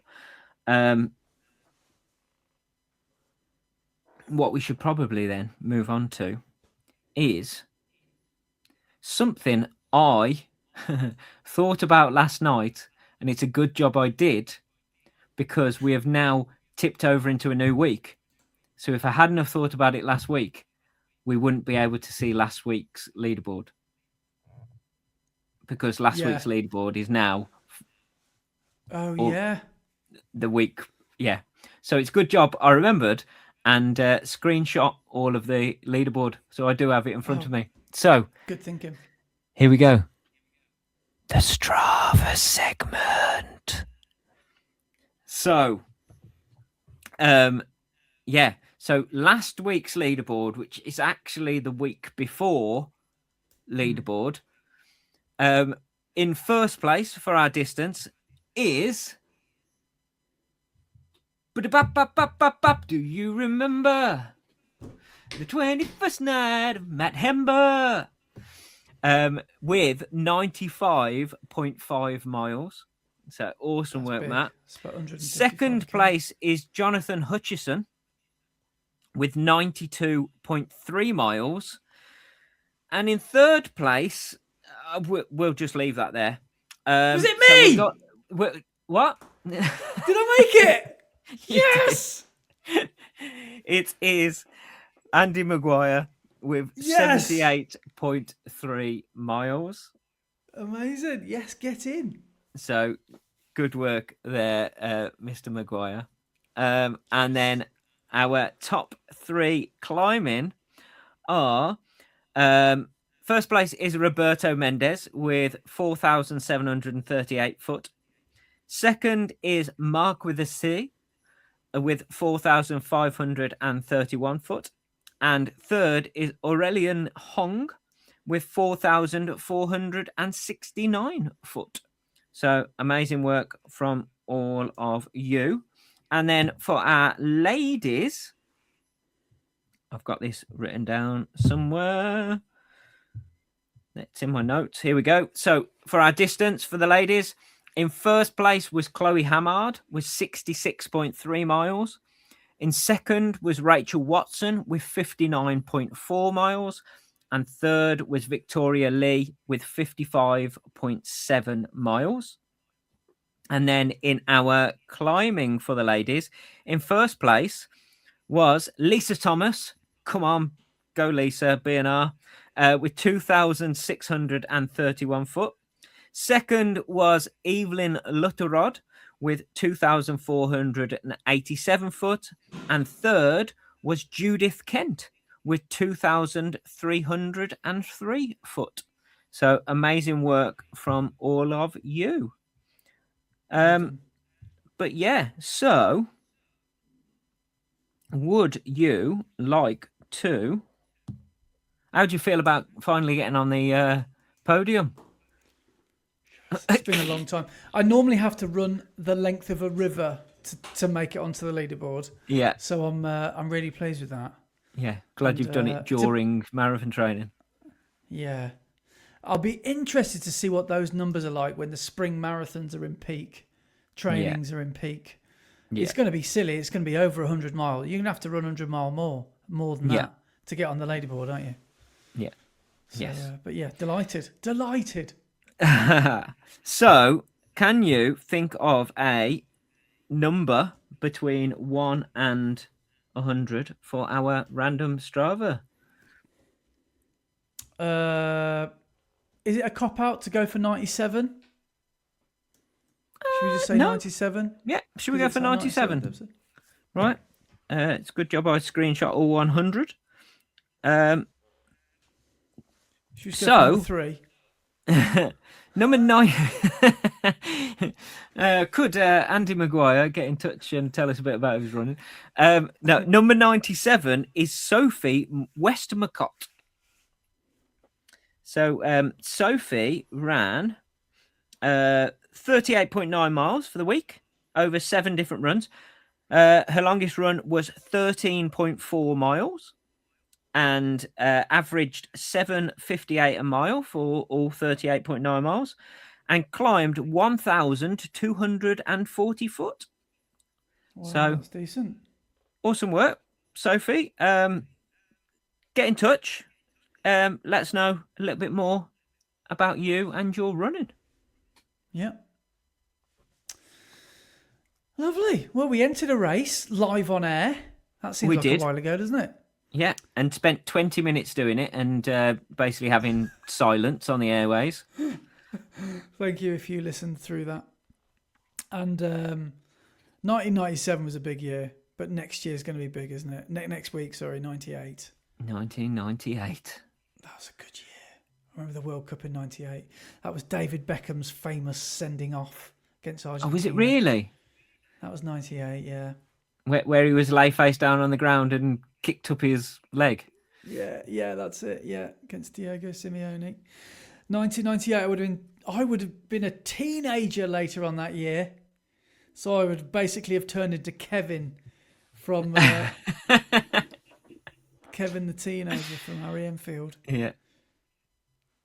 So good times. Right, looking forward to it already.